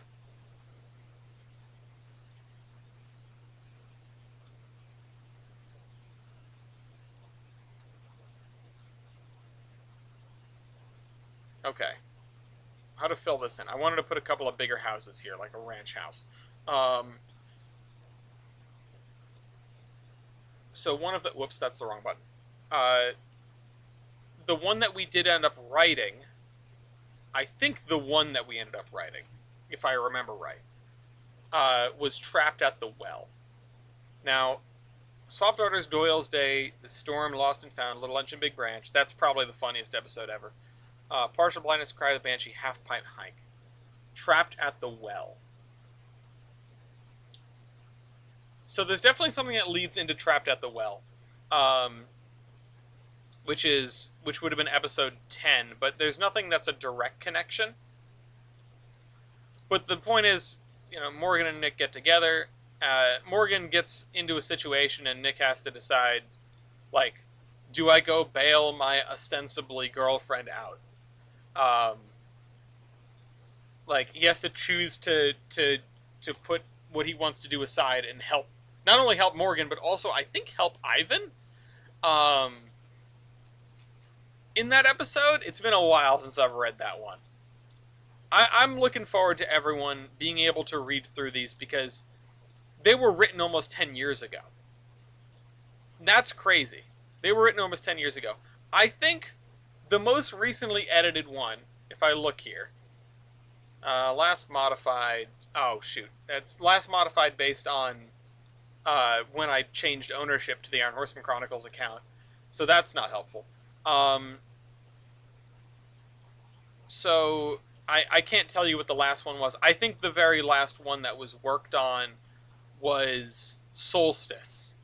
That one took me the longest to finish. Again, because I just didn't know what to do with it. I didn't have as much experience writing for the 3-foot narrow gauge, and so I thought, oh well, yeah, we'll figure it out. And I've always been a little heavy-handed, so.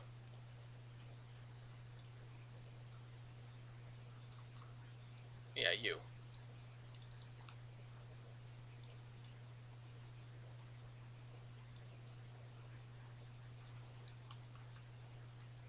Oh, this house is on a slight slope. I like that. Let's put a second house up here. This reminds me of a house of someone I used to know in terms of locale. Episode of Just Kurt and Mike. Ooh, I think we have some Kurt and Mike interactions in one of them. I think it might be Body and Mind was the name of the episode. Let me double check that. Body and Mind would have been the episode after False Flag, so it's one of the latest chronologically episodes that got written. Body and Mind,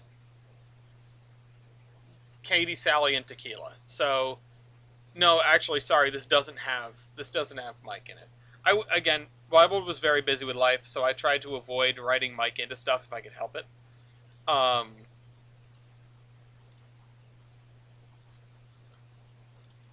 You know. So we didn't get much of that. The thing is, Mike is just Wybald's personality. Kurt is somebody totally different to me. Kurt is a different person. Kurt is much more like aggressive of a human being than I am, and when I put on my little Kurt act, it's very different. Yeah, Katie, Sally, and Tequila. Yeah, it does sound like an interesting time. It is an interesting time. It's a funny episode. I liked writing that episode a lot. It has a couple of little gags in it. It has one of my favorite Kurt lines, which which is Kurt is on the phone with dispatch, and you know, Katie's trying to talk to Kurt, but Kurt's ignoring Katie, and uh, Kurt goes, "Yeah, engine trouble. Yeah, pains. Yeah, I'll have him take a look. We can limp back to Troy. Can you make it back to Troy?" And Katie says, "I don't need to go back to Troy." And Kurt says, "Yeah, we can make it back to Troy. It's about 40 cars straight to Douglas. Yeah, overalls and a button-down shirt. Why are you asking? All right, we'll be waiting in the roundhouse. Thanks." Um, which is an underrated joke to me, and every time I've said that episode out loud, like no one has laughed, and I've been so bummed because it's just like don't make me kill the frog here, but just like the idea that the dispatcher is like bored and doing like a phone sex kind of intro with Kurt on the radio is too funny to me. Tell me what you're wearing. Let's rotate this around here.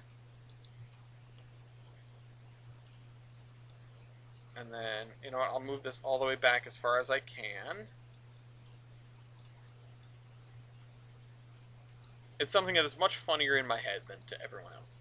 But yeah, this is a great episode. The thing is, like, I talked about the serialization in season 2.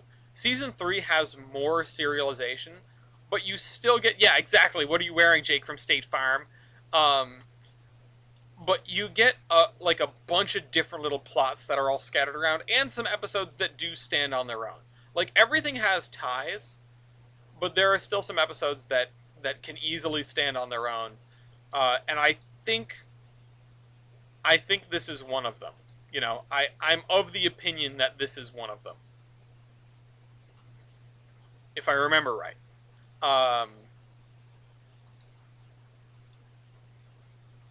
We've never done a last time on. I think that would be fun, but it would be a little bit much for 20-minute episodes. If we were making 40-minute episodes, having a last time on, the Iron Horseman Chronicles, would be both fun and make a lot of sense. I mean, we did have plenty of opening narration.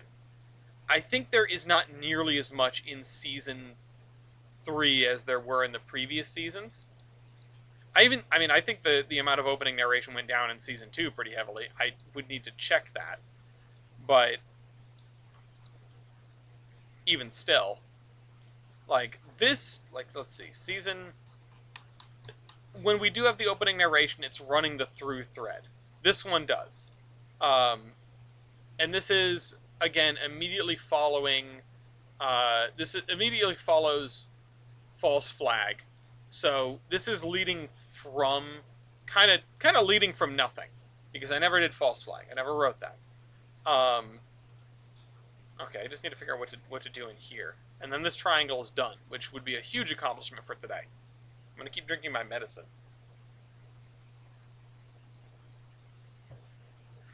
If you'll humor me, and then we'll finish this. This leads out of one of the, like, again, Chris and Cole remain, like, main characters for Season 3. They both start having issues, and they need to go to the Vancouver ward at the end of Season 3. That's the whole arc there. And the previous episode...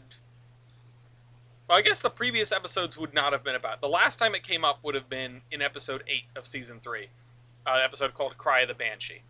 And the previous episode, Partial Blindness, which is also related. But then you have Half Bite Hank, which is a 2-foot episode, and Trapped at the Well, which is a Norgan episode, Nick and Morgan episode. Then you have False Flag, which is a 3-foot episode. So you have a 3-episode block, maybe like 4-episode block, where we aren't talking about the fact that Cole and Chris are deteriorating. And then we have Body and Mind, which is continuing that block. And it opens with, a few weeks passed without much trouble, which was a startling event for the railroad. This flew over the heads of most of the engines, who were focused on their day-to-day, as they should have been. But in the offices, the board and I were awestruck. In the best way, of course. Things stabilized, and we were able to make good on the investments to Benjamin and the preliminary work that had been done before the winter on the North Shore project. or the preliminary work that had to be done before winter on the North Shore project. That's a 2-foot thing. Um, our shareholders thanked us, and the prices rose, allowing us to once again start making a positive name for ourselves. But while things, on the outside, looked up, there were always the little private matters that internally made us all shake our heads. And that leads into this episode, which again is mostly just Katie and um, mostly just Katie um, and Sally shenanigans in a manner of speaking. It is very much, there's alcohol involved. There's the two of them. There's some banter. There's some like, talking. I think Body and Mind is where Katie like instigates Sally making a move on Belle. Like we were gonna start working on that relationship. I think, but I have not read it in a while. Alcohol in a Train series as well. Well, the thing is, we always had no problem with bringing in slightly more mature themes because we felt like we could do that. We didn't want to make Thomas and Friends. We wanted to make something that was us, that was for us, that was by us. And so, like, we never went risque, but we went in directions that would have been off limits. Some depictions of drunkenness, the joke about Kurt doing the phone sex or whatever. Like, there have been things, there were things that were floating around that, like, again, not like explicit topics, but something that was not kids show necessarily. It was adolescence show. It was young adult show. It is a show that it always was a show that didn't feel held into the particular genre, that it didn't feel pigeonholed in the way that a Trainz series usually is. And I think that was to its benefit. It let us flex our chops as writers. It let us, like, experiment with concepts. And yeah, like, we never really, it wasn't a show that necessarily had, like, a social justice angle. Like, we weren't necessarily creating plots that were analogous to real-world struggles of people. But it did show up occasionally. I mean, there's that whole speech in like, Bunker Busted, I think is the episode, or one of the follow-on episodes to Bunker Busted. And I remember writing that, and one of my fellow writers going, like, hey, you're being kind of preachy. And I was like, yes, exactly. Yes, I am. I am being preachy. Like, I wanted to hammer home, like, don't judge people. Don't judge people by, like, what they are. Judge them by who they are. And, I think I was perfectly fine to do that. And again, it's super ham-fisted. I have never been good at, I've never claimed to be really good at subtlety. I've tried to get better, but even then. But it is what it is, and it gets the point across that I wanted to get across, which is just like hey, did 9/11 happen in the Horseman universe? I don't know if I can answer that question. Probably.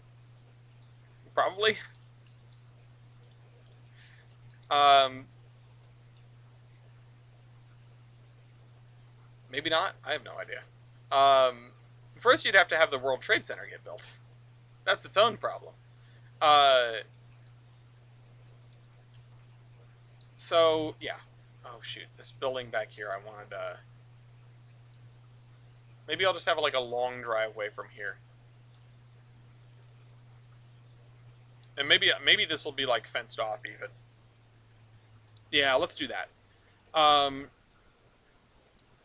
Steve mentioned drinking out of my head. No, don't worry. They don't have faces, so you just, like, pour it in there, and it messes with the fire or the RPMs, and that's the effect it has. Why was Ivan Russian? That's a great question.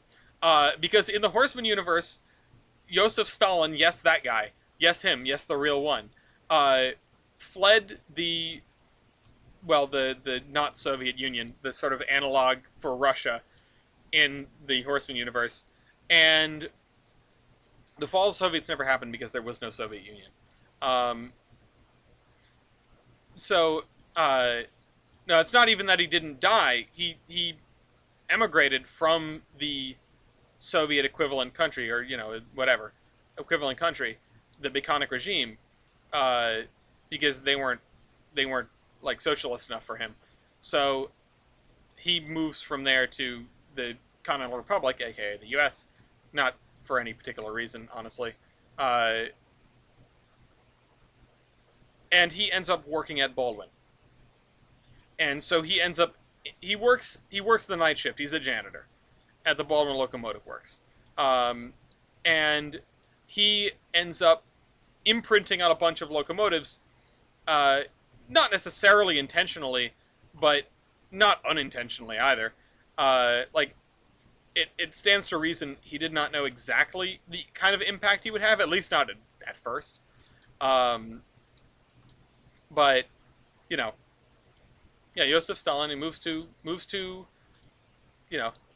Philadelphia, gets a job at the Baltimore Locomotive Works, ends up like sitting up late at night reading like Marx and Engels to himself in front of the half-built locomotives, and ends up imprinting on them. Um, Again, I never wrote it as something that he did like intentionally, like to start a movement.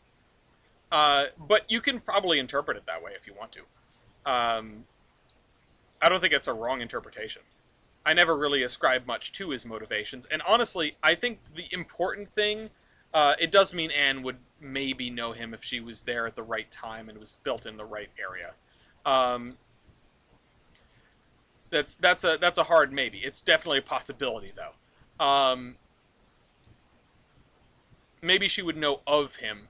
Uh, oh right, no, because she worked there. Yeah, no, she maybe would know of him, but I mean, I'm sure there's a lot of people that worked there, so she might not like have known everyone personally, but like, oh, that weird Russian guy, uh, you know, the weird Russian guy that comes in at night.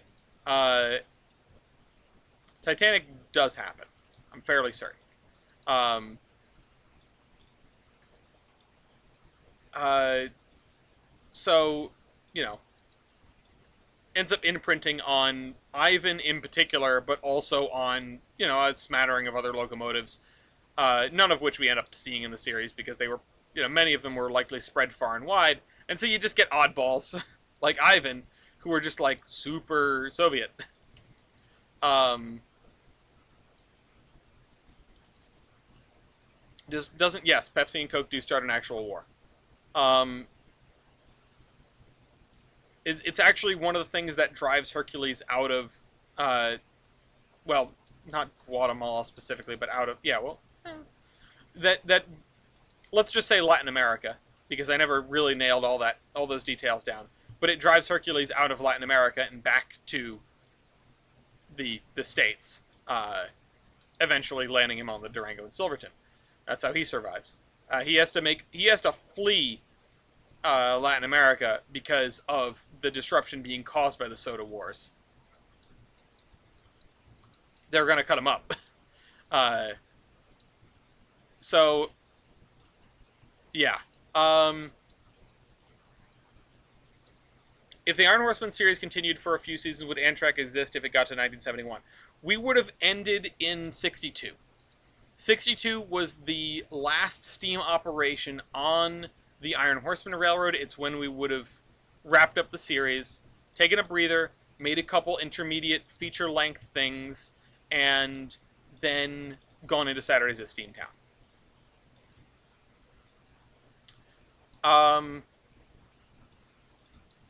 We do, yes, So yeah, Amtrak did happen canonically right about the same time that it did in our universe, because Penn Central and Conrail happened, and the railroad industry collapses just the same. I mean, you can't stop trucks from existing, right? And so the railroad industry suffers. You can't stop trucks and cars. The railroad industry suffers in the same way it does in real life. And so at the end, yeah, you do get Amtrak in the same way that you do in our timeline.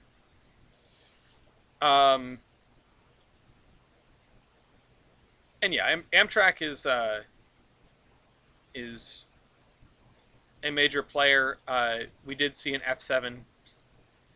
Does Watergate happen? I have no idea. Probably not, because the history is different. I guess it's still pretty much the same. So yeah, maybe, probably. I don't see why it wouldn't. It's one of those, I don't see why it wouldn't. Unless we have a reason to avoid it, I don't see why it wouldn't.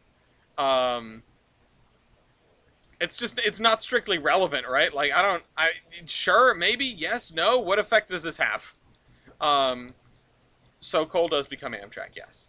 Cole eventually goes to Amtrak. He serves on Amtrak for a very, very brief period of time. He's running the Empire Builder, like, shortly after being contracted by Amtrak, and he's leading the train, and they hit, I think, a turkey truck, a truck loaded with turkeys, and he is immediately out of commission. He does not come back. I mean, that's not the end of the story for Cole, but he doesn't go back to Amtrak after that. And he's dormant for like 30 more years. So, yeah, he does serve very, very briefly, works for Amtrak. There is a photo that exists of F7. I think it's number 104. No Shortline picks him up. Jerry buys him back and just keeps him as a Hulk for a long, long time. And then Jerry passes away. And if you want to know more than that, read the book when I finish it. Or, I'll get the first part out eventually. Yeah, Penn Central does exist. Absolutely. Alright, we finished this corner. I think this corner's done. I think it's done. I think we finished this triangle. Basically. I do want to put in some parking lines here, but it's pretty much done.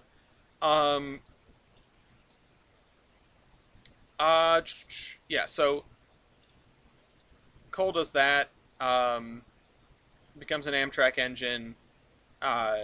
Ends up going back to... Yes! Yes! Redding, you know exactly the photo. If you want to throw that in Tolbrin Peninsula or a streaming recording, absolutely do so. What major wars happened both before and after? You should really read the World Tour. There are answers in there. The World Tour set of short stories sort of covers world history in the Iron Horseman universe. To a brief extent, it's different but similar, different but familiar. And there are the Fontaine Wars in the 1930s, and then there is sort of a Cold War gone hot, just called the Great War, in the 1970s. This is what... Thank you, Reddy. This is what causes Stallion to go. Stallion ends up plinth in Douglas. Sorry, no, in Davenport. When he retires. And then he gets, not purposefully, but not exactly accidentally, he becomes collateral damage of the invasion during the Great War in the 70s. In 1973, he gets, like, he's on a plinth, he's totally dormant, he gets just, like, direct hit by a bomb, and is gone.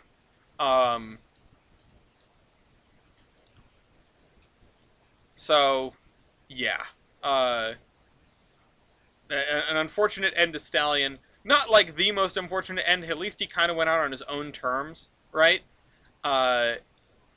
Stallion retired and decided to, and took an offer from the city of Douglas to, not Douglas, city of Davenport, to be a monument, right?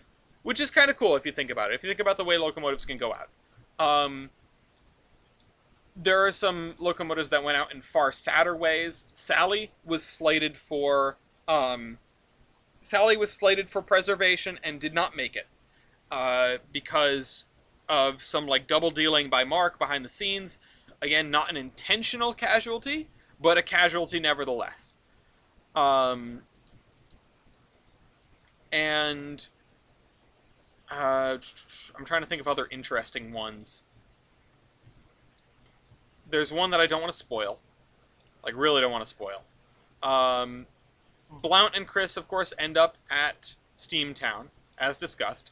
Bell retires and gets scrapped. Like, he goes out on his own terms. He's decided that he doesn't want it. Like, he was offered Steamtown, um, but he gave up his place to let Chris go, and eventually loses his contract at the detective agency, and he's not, he does not survive.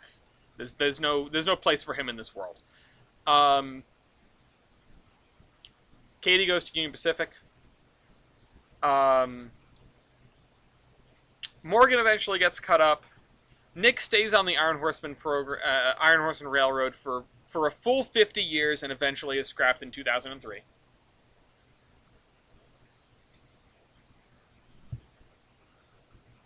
Johnson is scrapped. He kind of goes out in his own terms.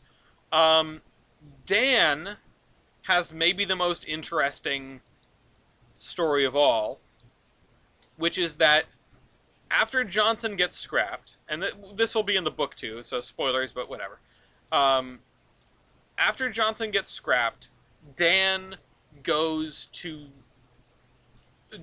the Iron Horseman. Like, he can't be around. Like, he realizes, like, oh my god, my whole life I've been a total jerk.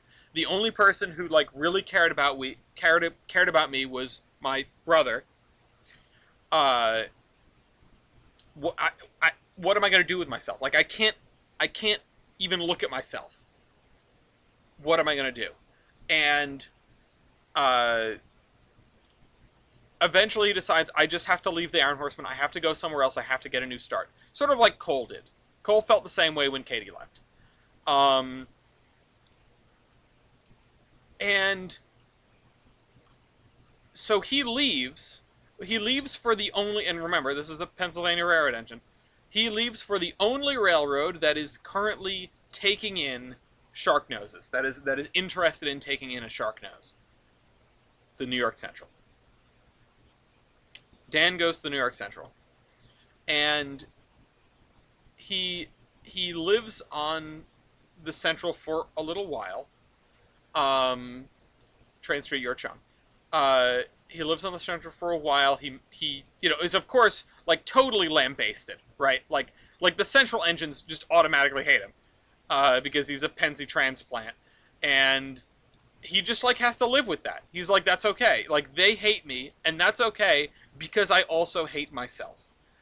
And eventually, they come around to him, and he learns and grows. Like, he learns how to deal with it and not be a pain in the butt about the fact that, he's getting, like, unfairly maligned. Not an easy thing to do, of course. Okay, what? Hold on. 38 foot. Do I have any? I only have 38 feet without the thing. 48. I have 48 foot. That's not helpful. So yeah, they hate me. That's fine, because I hate myself. And which is a totally healthy thing to feel, right? Oh shoot, that has one edge. I want one with no edges. Nope, that also has one edge. I don't have one with no edges, do I? This is going to be difficult.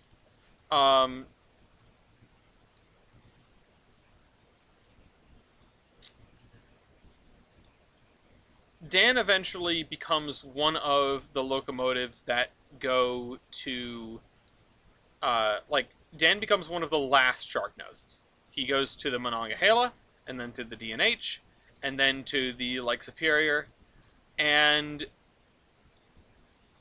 like, he learns to live with himself. And he lives long enough. He lives almost long enough to see another T1 get built.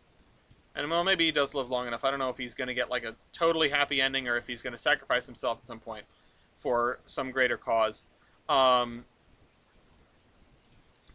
But yeah, no, Dan the Sharknose, the PRR Sharknose, he's around to see Penn Central. He's around to see, everything that happens. The T1 Trust is not exactly canon, but something similar is. So I don't know how much I should. Oh, I guess it's not in the in what I'm currently writing, so it's not a big deal if I talk about it. So the idea is that using some stuff that Jerry squirreled away, they are able to rebuild Johnson. Basically, it takes a lot of effort. It's very difficult. To like all the parts have to be perfectly clean and non-imprinted, and then they put the whistle on, and they very slowly can get a Johnson out of there. Um, but he doesn't come back as the Johnson that we all know and love. He comes back as like OG New York Central hating Johnson, and he has a lot of learning and growing to do um,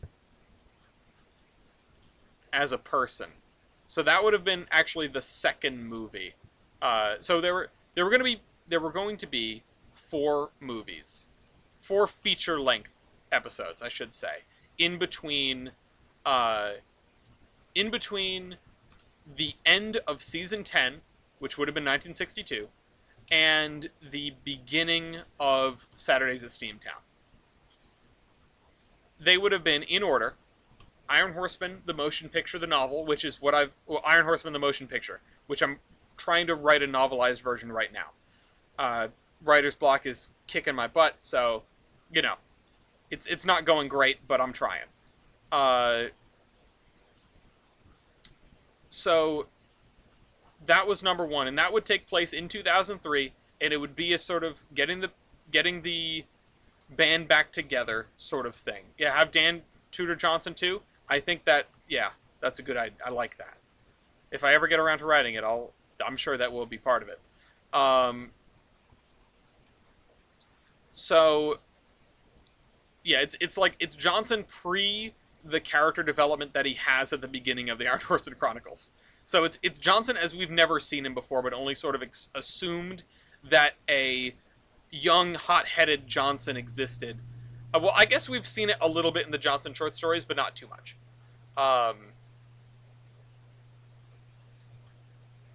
So number one would be the getting the band back together movie, the getting Cole working again movie, and then that would end off with, hey, we found this stuff in Jerry's stuff, including this this whistle. I wonder what that's from. It's like, oh shoot, that's Johnson's whistle. And with that we can rebuild him. We have the technology. So yeah, that. And then movie 2 opens with Johnson, but not as we know him, breaking the speed record at the TTCC at the test track in Puebla. Jerry stuff, it does sound like a secondhand story. I mean, it might as well be. It opens with Johnson breaking the speed record. It's called The Wrath of Conrail. And the reason that it's called that, other than the fact that the first 4 Horseman movies are deliberately titled to mirror the first 4 Star Trek movies, is that, remember in the very first episode when Frank, the son of Jerry, is like, Conrail's breathing down our necks like vampires. Conrail's breathing down their necks like vampires. Still, even this many years later. And Conrail, previously existing as, you know, the way we all knew them and loved them, which is taking over a whole bunch of railroads in the Northeast so that Northeast railroading doesn't, like, implode after Penn Central. Like, that was what they did, but also the government handed them one more. They said, hey, you can deal with one more, right? And they said, yeah, sure, why not? Whatever, like, lay it on us. What do you want us to do? Here, take the Milwaukee Road. And so the Consolidated Rail Corporation has what is like a stone's throw away from being a transcontinental railroad. And the reason it's not is because of the Iron Horseman. Because the Milwaukee Road ends there in Douglas. In the Horseman universe. And I'm going to start a spline point. This is my most difficult intersection yet. And so Conrail, ever since getting that, is just like, hey, we need to buy the Iron Horseman Railroad, then we'll have a transcon. And Conrail, at this point, knows that, hey, we're going to have to, like, we are going to have to break up, or we have already broken up. I don't know, when was the Conrail breakup? Was it early aughts? Which would put it, I think, like, right before this movie takes place. It does mean Conrail operates Little Joe's. I don't know if they would have kept the electrification or not. But in theory, yes. Conrail breakup was 99. Okay, so this is several years after the Conrail breakup. But, or at least in our timeline it is. It might be a little bit different in the Horseman timeline. Point is, the important part is that Conrail is feeling kind of down and out, and they need a win. They're like, we need a win. We need to buy something to get us to not be the Milwaukee Road, because the Milwaukee Road failed. So, okay, well, what are we going to do? Well, let's just buy the Iron Horseman Railroad. It's right there, and then we'll get the Pacific Coast, and that's a whole bunch of points in Merger Mania. So, there's that. Other than the Milwaukee Road and the SP, so SP to the south, Milwaukee Road, Canadian Pacific, and Great Northern at Douglas. That's who they interchange with.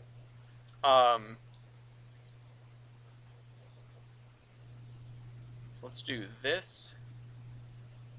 Nope, wrong way.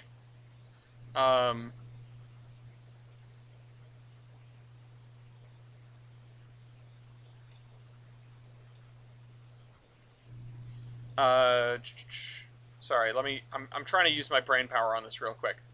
So, the second movie is that, but the gist of it is, you've got Johnson going through his character development for the second time in his life. Sort of like learning how to be an accepting and chill person.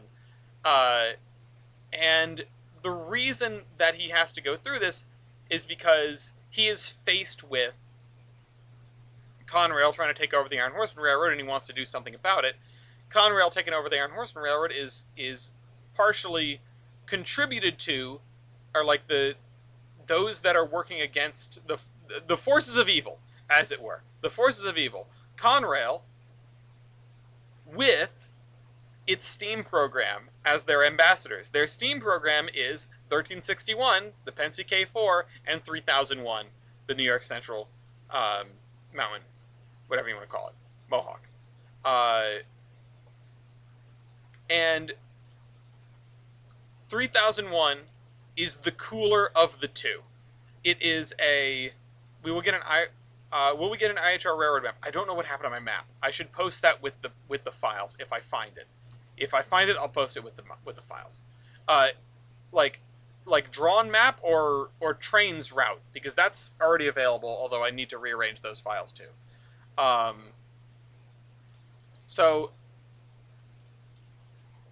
I don't remember their names, but the central engine, 3001, is like not really on board with the idea of this hostile takeover. Like, he recognizes how cool the Iron Horseman Railroad is, and doesn't really want this to happen because Conrail is going about it all sorts of wrong. It's real hostile takeover hours. Let me just set these all to the same level so that the intersection is level.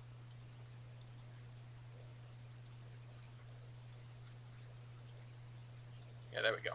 That looks a little bit better. Still awful. Still like Kelly Square. But, yeah. Let me see if I can fix some of the Z fighting just a bit.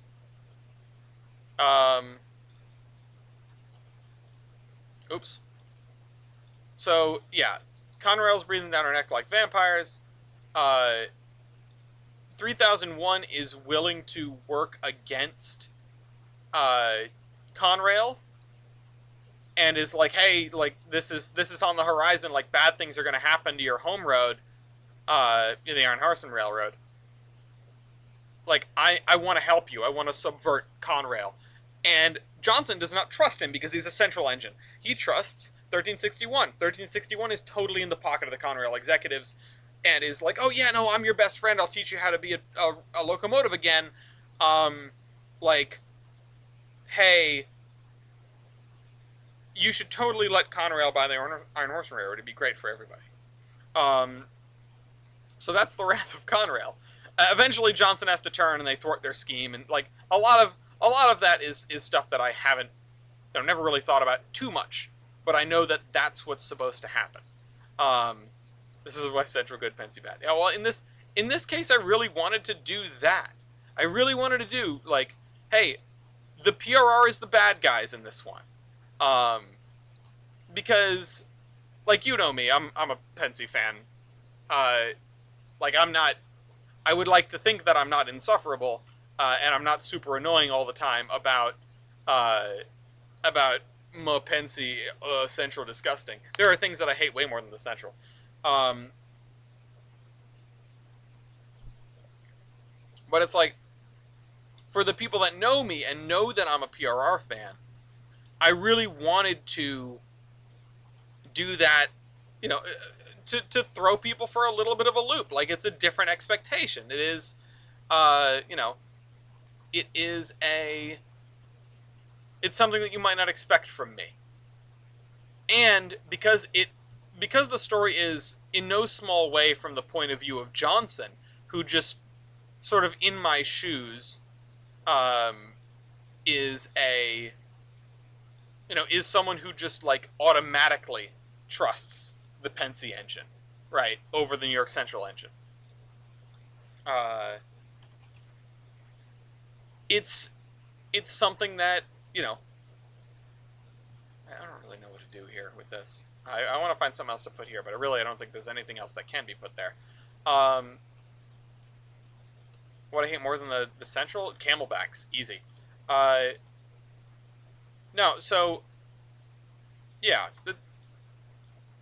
I wanted to not only subvert the expectations of people, but also, it seems like the obvious thing to do, right? You have the Pensy engine.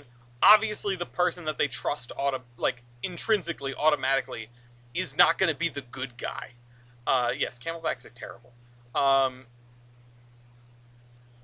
So it follows a particular trope, story formula, which isn't a bad thing. Tropes are ingredients as much as they are anything else. No, the articulated one, the Angus, that one's okay in my book.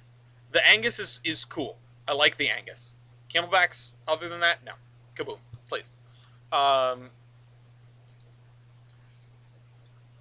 They're death machines, and not in the fun way. Let's do that. You know what I hate? You know what really grinds my gears? What do you hate, Pat? Alright, let's do this. So yeah, that's the gist. There are other pieces of like what I wanted to do in the Wrath of Conrail, but that is the most basic way I can describe it. So let's see, what else? Oh yeah, the third movie. So the Wrath of Conrail would be the first movie that starts moving away from the Iron Horseman characters as central characters. It is the last time that we're going to see them in that role. We sort of end off the Wrath of Conrail with the Iron Horseman gets there happily ever after, right? The Johnson is back, Cole is back on the railroad. Like, all of this stuff is all set, and like Conrail is no longer a threat. CRJ 550 is just a CRJ 700, but with fewer seats. There's no difference other than the seats. Oh boy. So yeah, they get there happily ever after. Now, what I want to do after that is move into, like, start transitioning to the Steamtown characters being the central focus, or at least a more central focus. The way is this building square or no? The way that we would do that is definitely have them show up, because Blount would show up in the Wrath of Conrail, and so would Chris. Like, all of the surviving Horseman characters would probably show up in the Wrath of Conrail. Um, but in sort of reduced roles than what we're used to, right? Um, it'd be mostly a Johnson story. Pat, I'm not going to be able to do that. If anyone else wants to give it a shot, you're welcome to. I'm not. I'm not a plane. I'm not a plane nerd. I do not know. All right, it was nice hearing all this lore and stuff, but I got to go to a San Juan stream. Have fun, Redding. I'll see you around. Godspeed. Um, so yeah, that would be that. We'd get the Horseman stuff out of the way, and then we would open to a new paradigm um, with the third movie. The third movie, again, following the Star Trek naming convention, the third movie would be called The Search for Scott. You might be asking, who the hell is Scott? Scott is a cut character. Scott is a character that never existed. We never found a good place for him. He is the not camelback. He's the cab forward you see in the background sometimes. Southern Pacific engine, contracted to the Iron Horseman occasionally, and would run through trains, mostly of tank cars, through to through from one end of the railroad to the other. You know, that's what a through train is. So he would show up in the background occasionally. All right, good night, Mossy Mug.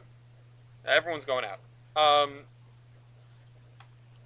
We'd have our 4 movies. Yeah, I don't even know how I got here. But the idea was that during the invasion in 1973, Scott did the train thing. Like, they loaded up the train with all sorts of valuables from the Pacific Northwest to get it out of enemy hands, and then did not make it out of this sort of war zone. Was run intentionally into a tunnel and sealed into the tunnel. The tunnel is, nobody knows exactly where. It is like it is the search for Scott, right? So like Scott in this trainload of paintings and gold and artifacts and whatever is sealed into a tunnel somewhere near the West Coast, probably in either the Cascades or maybe in the Rocky Mountains, or like, you know, somewhere around there. And replace line with selected asset. There we go. And there would be this is where we would finally get to let the Steamtown crew shine, because Steamtown would be one of the organizations looking for Scott. Now, I had a whole bunch of ideas for different organizations, different groups of people that might be out on this trail, including like somebody who ran a prisoner of war camp during the war, and so like heard from someone who claimed to be one of the crew members that the train was in a certain spot. There is another person who claims to be a surviving crew member. There is like folks that have heard through the grapevine over the years where this might be, and like, so there would be, you know, the Steamtown Foundation wants to find Scott so they can save him, right? The you know, there are various parties in it for for the money, the Iron Horsemen are there as one of the parties because Steven just wants to be a part of it. Um, and yeah, I mean, go from there. You've got all these different groups of people, some with more pure motives than others. They're all looking for the same thing. It's going to be kind of the idea was it would be sort of like, like almost like a Cussler book, uh, where you have all or like the one of the things that it makes me think of was a book series from my childhood. I think it was called the 39 Clues. Um, which was about a whole bunch of people trying to find these clues and figure out where a treasure was. Basically, that's my loose description of 39 Clues. Um, it had like a whole ARG, like it had a website. It was really neat. Um, I got really into it as a kid. I don't even know if I have any of my 39 Clues books anymore. I was sifting through my books the other day. I was surprised what I did have and what I couldn't find. Um, but yeah, so it would be this whole thing. It would be this relatively high stakes thing. Oh shoot, where you would have the different factions vying for the thing, and again, it would introduce Steamtown as a major faction, and Steamtown would probably end up being the victors. I haven't really thought about that, which means I have to talk to Casey about the fact that they would probably have a cab forward, or at least they had a cab forward very briefly, and then it went somewhere.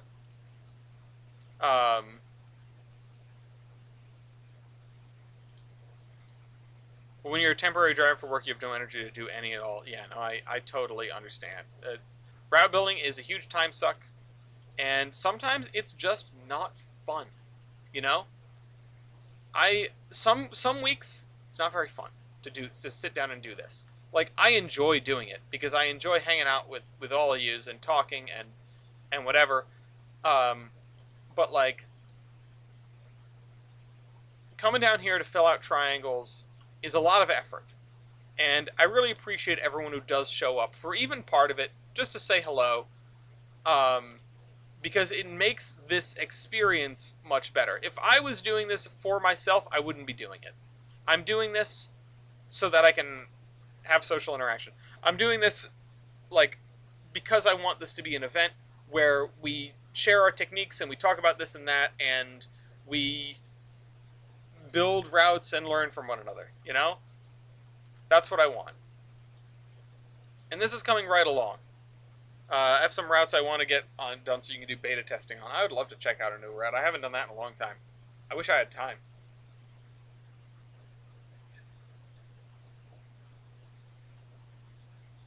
Medicine. I need to figure out what goes here. I want to see if I want to like take these next couple minutes to see if I can find a baggage. Oops. Like some kind of baggage building. Nope. Maybe like a small warehouse. I don't really know what to put here.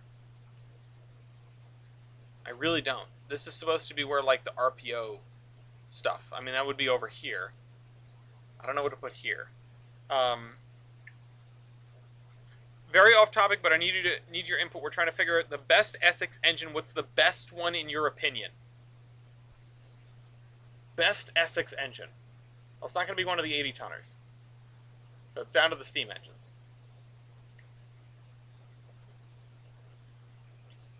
My favorite is 3025. My favorite is 3025, and I think by the stats, like locomotive versus style, 3025 probably mops the floor. Because not only is it the most powerful locomotive there, it is a technologically superior locomotive. I mean, I don't know how else to say it. It has all sorts of, it has stuff that, like, yes, it's a copy of a USRA design, but it is a locomotive built to more modern standards than the other two. But best No, I mean mops the floor. Uh,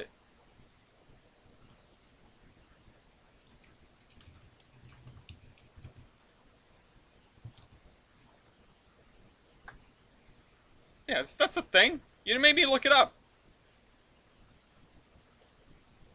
Uh, you had me going for a second. I thought, have I been saying something wrong for my entire life? No. Okay, so it is my entire life. That was actually my first words. I'm gonna mop the floor with you. I said to the next baby over. Um, no.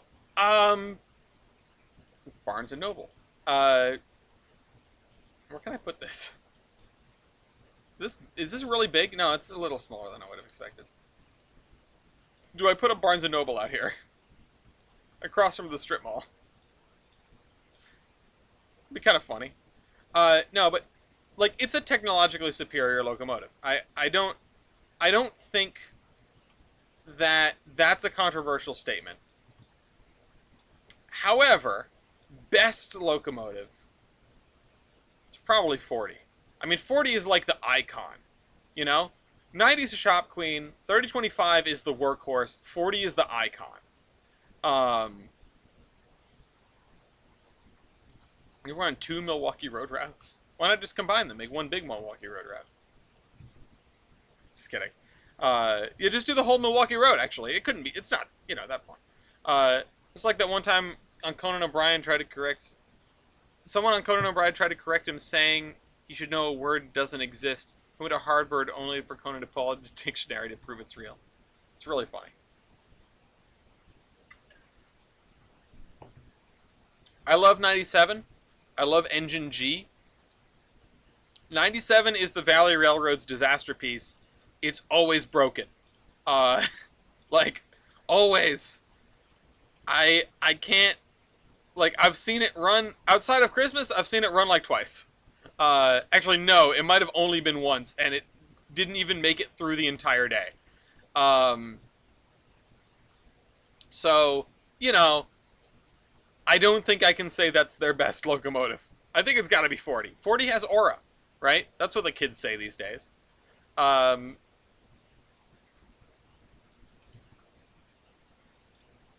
all right, so I like this building.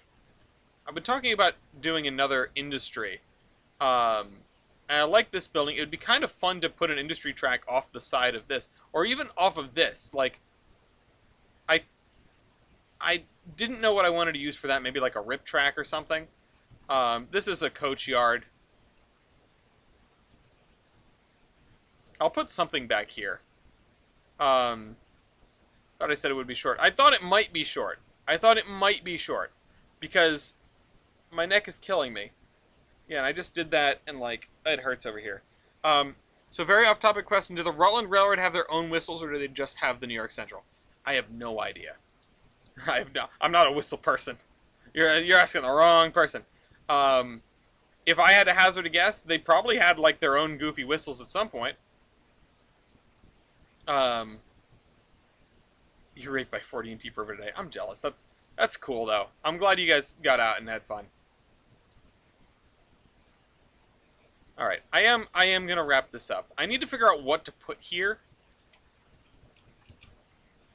I'm thinking some kind of smaller where. Oh, what is this? That is not smaller. I mean, I've used this a few times before too. If this wasn't so damn big,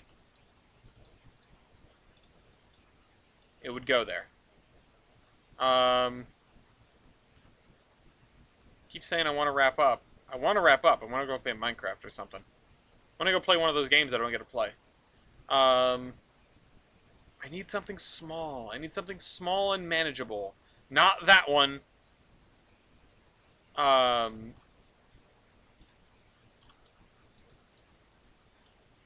Let's put this over here, I guess. Whatever. This is a nice little building. Little outbuilding of some description. Never underrate the outbuildings. Ooh, what is that?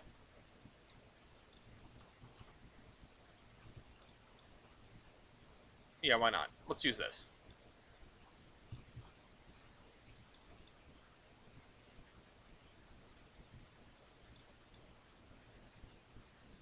going to put that there. Anyway, don't drive like my brother. I gotta spin this around, actually, because the truck bays need to be on this end. And then the stairs are on the correct end, too. That makes sense.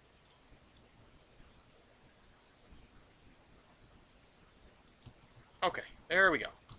Now I need to fix the terrain over here at some point, and I'll just get rid of that for now. Yeah, everything down here is at this height. It's 10 o'clock. I'm done. We're done here. Hope you guys enjoyed this episode. I'll see you next week. This is the Admiral,